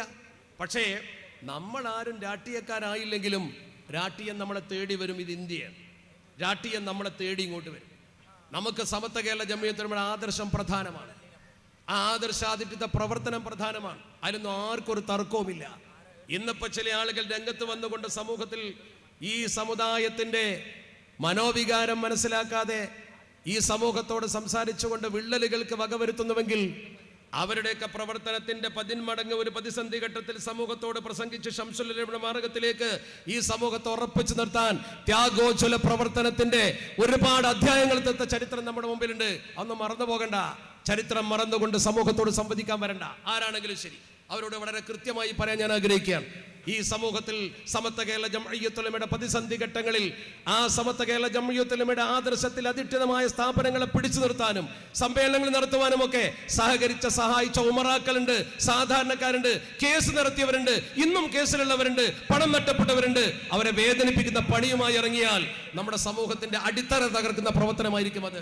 അവരോട് വളരെ വിനയപൂർവ്വം പറയാൻ ആഗ്രഹിക്കുകയാണ്. ഈ സമൂഹത്തിന്റെ അന്തസ്സുള്ള പ്രവർത്തനം മര്യാദക്ക് നടക്കാൻ സമത്വ കേരള ജംഇയ്യത്തുൽ ഉലമയുടെ നിലനിൽക്കണം. രാഷ്ട്രീയ സാമുദായിക സംഘങ്ങളൊക്കെ അതിന്റെ പ്രവർത്തനങ്ങൾ നടത്തും. നമ്മുടെ രാഷ്ട്രീയ പ്രവർത്തനം നടത്തിയില്ലെങ്കിൽ രാഷ്ട്രീയം തേടി വരും. നമ്മുടെ വഖഫ് സ്വത്തിനെ പിടിച്ചടക്കാൻ ആ കേന്ദ്രത്തിൽ രാഷ്ട്രീയം കയറി വരുന്നത്. കവലയിൽ പ്രസംഗിച്ചിട്ട് കാര്യമില്ല. അവിടെ അതിനെതിർക്കാൻ MP-മാരും അതുപോലെ തന്നെ രാഷ്ട്രീയ നേതാക്കളും തന്നെ വേണ്ടി വരും. ഈ പ്രവർത്തനത്തെ കൂച്ചുവിലങ്ങിടാൻ അവർ ശബ്ദമുണ്ടാക്കിയത് കൊണ്ടാണ് JPCക്ക് വിട്ടത്. ഇല്ലെങ്കിൽ ജോയിന്റ് പാർലമെന്ററി കമ്മിറ്റിക്ക് അത് വരൂല. അതാണ് സമുദായത്തിന്റെ പ്രതിസന്ധിയുള്ള സമയത്തൊക്കെ സമത്വ ദിശാബോധം നൽകിയിട്ടുണ്ട്. സമത്വ കേരള ജംഇയ്യത്തുൽ ഉലമ ദിശാബോധം നൽകിയത് മറന്നു പോകണ്ട. നിങ്ങൾക്കറിയോ, 2009 ഈ പാർലമെന്റ് ഇലക്ഷൻ നടക്കുന്ന സമയത്ത് പൊന്നാനിയിൽ 2009 ആ 2009 ഇലക്ഷൻ നടക്കുന്ന സമയത്ത് പൊന്നാനിയിൽ ഒരു സ്ഥാനാർത്ഥി മത്സരിച്ചു. ആ സ്ഥാനാർത്ഥി സമത്വയുടെ സ്ഥാനാർത്ഥിയാണ് എന്ന് പ്രചരിപ്പിക്കപ്പെട്ടു. ആളെ പേര് ഞാൻ പറയുന്നില്ല. നിങ്ങൾക്കറിയാം 2009 ആരാണ് അവിടെ മത്സരിച്ചത്? രണ്ട് പക്ഷത്തും. കേരളത്തിൽ രണ്ട് പക്ഷമാണല്ലോ പ്രധാനമായി ഉള്ളത്. ആ രണ്ട് പക്ഷത്തും സമത്വക്കാരുണ്ടാവും. രണ്ട് പക്ഷത്തും സമത്വക്കാരുണ്ടാവും. ഞാൻ അതിനെ എതിർക്കുന്നില്ല. കാരണം സമത്വം ഏതെങ്കിലും ഒരു പാർട്ടിയുടേതല്ല. അവിടെ നിന്നുകൊണ്ട് തന്നെ പറയട്ടെ. എന്നാൽ സമത്വയുടെ ആലിമ്യങ്ങൾ ചെയ്ത പ്രവർത്തനം എന്താണ്? 2009 സമത്വയുടെ പേരിൽ ഒരു തെറ്റിദ്ധാരണ വന്നു. ആ തെറ്റിദ്ധാരണ സമത്വയുടെ സ്ഥാനാർത്ഥി അവിടെ ഉണ്ട് എന്ന് പത്രത്തിലൊക്കെ വന്നു. ആ രീതിയിൽ പ്രചരണം വന്നു. എന്തേ സമത്വ ചെയ്തത്? കോഴിച്ചനയിൽ ഒരു വലിയ സമ്മേളനം നടത്തി. കോഴിച്ചനയിൽ നടത്തിയ വലിയ സമ്മേളനം, ആ സമ്മേളനം നയപ്രഖ്യാപന സമ്മേളനം എന്നാണ് അതിന് പേരിട്ടത്. ഒരു സമ്മേളനം കോഴിച്ചനയിൽ. ആ കോഴിച്ചനയിലെ സമ്മേളനത്തിൽ ചെറുശ്ശേരി ഉസ്താദ് പ്രസംഗിച്ചു. കോട്ടുമല ബാപ്പുസ്ലിയാരും ഇന്ന് ഹയാത്തിലുള്ള ബഹുമാനപ്പെട്ട കെംടി ഉസ്താദും കൃത്യമായി പറഞ്ഞു, ഇന്നത് പ്രസംഗിക്കണമെന്ന് പഠിപ്പിച്ചു തന്നു. ബഹുമാനപ്പെട്ട സയ്യിദ് ജിഫ്രി മുത്തുക്കോയ തങ്ങൾ അവിടെ വന്ന് പ്രാർത്ഥനയ്ക്ക് നേതൃത്വം കൊടുത്തു. ചരിത്രം പഠിക്കും നിങ്ങൾ. ആ പ്രസംഗം അന്ന് അവിടെ നടത്തിയത്, ആ കോഴിച്ചന ഗ്രൗണ്ടിൽ ആ സമ്മേളനം നടത്തിയത് സമത്വക്ക് വന്ന ഒരു തെറ്റിദ്ധാരണ തിരുത്തുന്നതിന് വേണ്ടിയായിരുന്നു. ആ തെറ്റിദ്ധാരണ തിരുത്തിയത് കൊണ്ട് സമൂഹത്തിനുണ്ടായ നേട്ടം എന്താണെന്ന് നിങ്ങൾക്ക് ചിന്തിച്ചാൽ അറിയാമല്ലോ. ഒരു ഭാഗത്ത് മത്സരിക്കുന്ന സ്ഥാനാർത്ഥി, മറുഭാഗത്ത് മത്സരിക്കുന്ന സ്ഥാനാർത്ഥി, രണ്ട് മുന്നണി. ഒരു മുന്നണിയുടെ സ്ഥാനാർത്ഥി സമത്വയുടേതാണെന്ന് പറഞ്ഞപ്പോൾ സമത്വ അവിടെ കാര്യങ്ങളൊക്കെ കൃത്യമായി വിശദീകരിച്ചുകൊണ്ട് ഫാസിസത്തിനെതിരെ നിലകൊള്ളേണ്ടതിന്റെ അനിവാര്യത ബോധ്യപ്പെടുത്തി. ഞാൻ ഇപ്പോഴും പറയുന്നു, നമ്മുടെ ഗുരുവര്യന്മാർ പറഞ്ഞു, നിങ്ങൾ പരിശോധിച്ച് നോക്കൂ. ഈ സമ്മേളനം നടത്തുന്നതിന് വേണ്ടി 2009 ഏപ്രിൽ 8 തീയതി 2009 ഏപ്രിൽ 8 തീയതി കോഴിച്ചനയിൽ ആ മഹാസമ്മേളനം സമത്വം നിർവഹിക്കുമ്പോൾ ആ സമ്മേളനം നടത്താൻ തീരുമാനമെടുക്കുന്നതിന് വേണ്ടി മാത്രം 2009 മാർച്ച് 28 ശരിക്ക് കൃത്യമായ രേഖ നിങ്ങൾക്ക് പരിശോധിച്ചാൽ ബോധ്യപ്പെടും. 2009 ഏപ്രിൽ 8 നടക്കുന്ന സമ്മേളനം തീരുമാനിക്കാൻ വേണ്ടി 2009 മാർച്ച് 28 അതിനു വേണ്ടി മാത്രം ഒരു മുഷാവറ കൂടി. ബാപ്പുസ്ലിയാർ പറഞ്ഞ വാചകമാണത്. മുഷാവറ കൂടി തീരുമാനിച്ചു ആ വിഷയത്തിന് വേണ്ടി മാത്രം. എന്ന് പറഞ്ഞാൽ ഒരു കലുഷിതമായ അന്തരീക്ഷത്തിൽ കാര്യങ്ങൾ ക്ലിയർ ചെയ്ത് കൊടുക്കൽ സമത്വയുടെ ഭാഗമായിരുന്നു. 1954 ഇസ്ഹാഖ് ഗുരുക്കൾ മത്സരിക്കുമ്പോൾ MDP വന്നപ്പോഴും ബഹുമാനപ്പെട്ട കണ്ണിയത്ത് ഉസ്താദ് ആ രാഷ്ട്രീയ പാർട്ടി സംഘടിപ്പിച്ചൊരു പരിപാടിയിൽ ചെന്നുകൊണ്ട് ദുആ സമ്മേളനം നടത്താൻ മുന്നോട്ട് വന്നത് എന്തുകൊണ്ടാണ്? കോട്ടുമൽ ഉസ്താദ് ചേർന്ന് നിന്നത് എന്തുകൊണ്ടാണ്?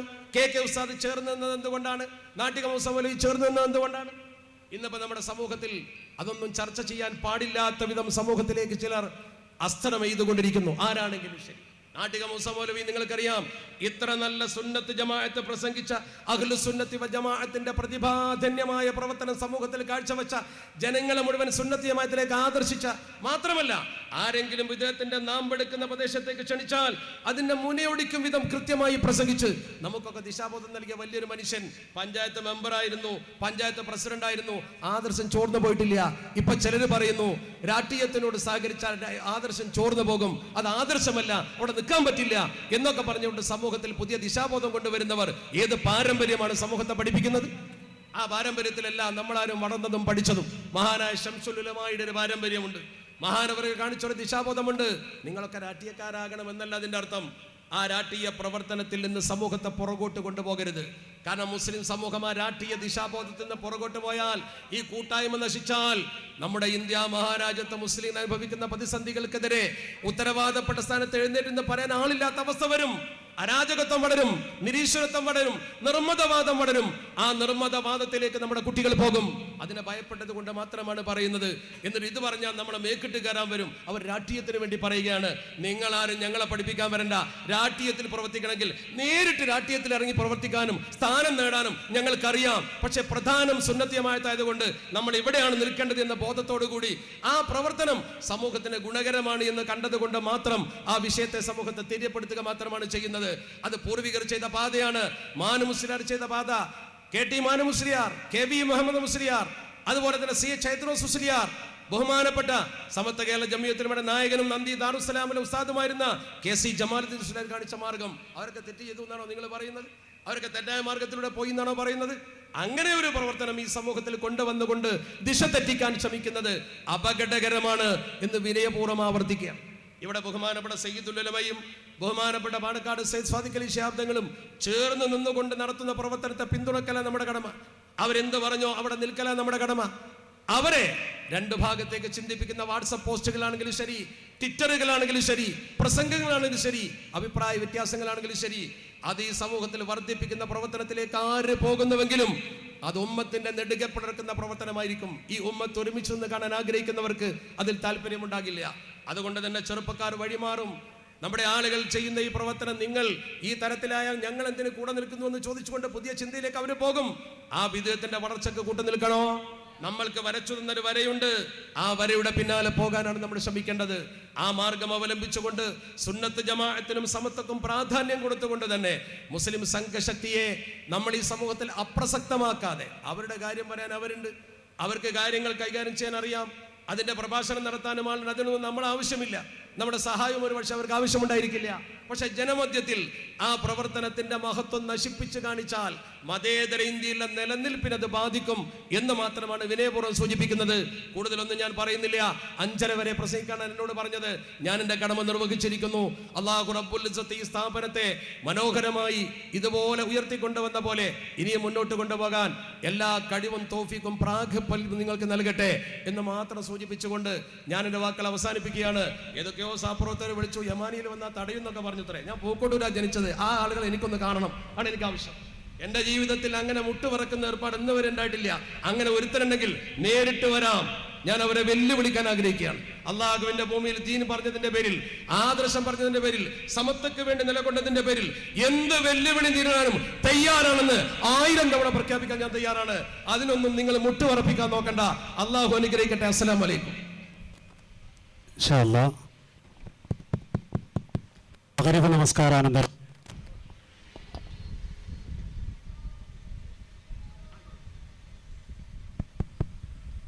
നമസ്കാരാനന്തരം സമ്മേളനം തുടരുന്നതാണ്.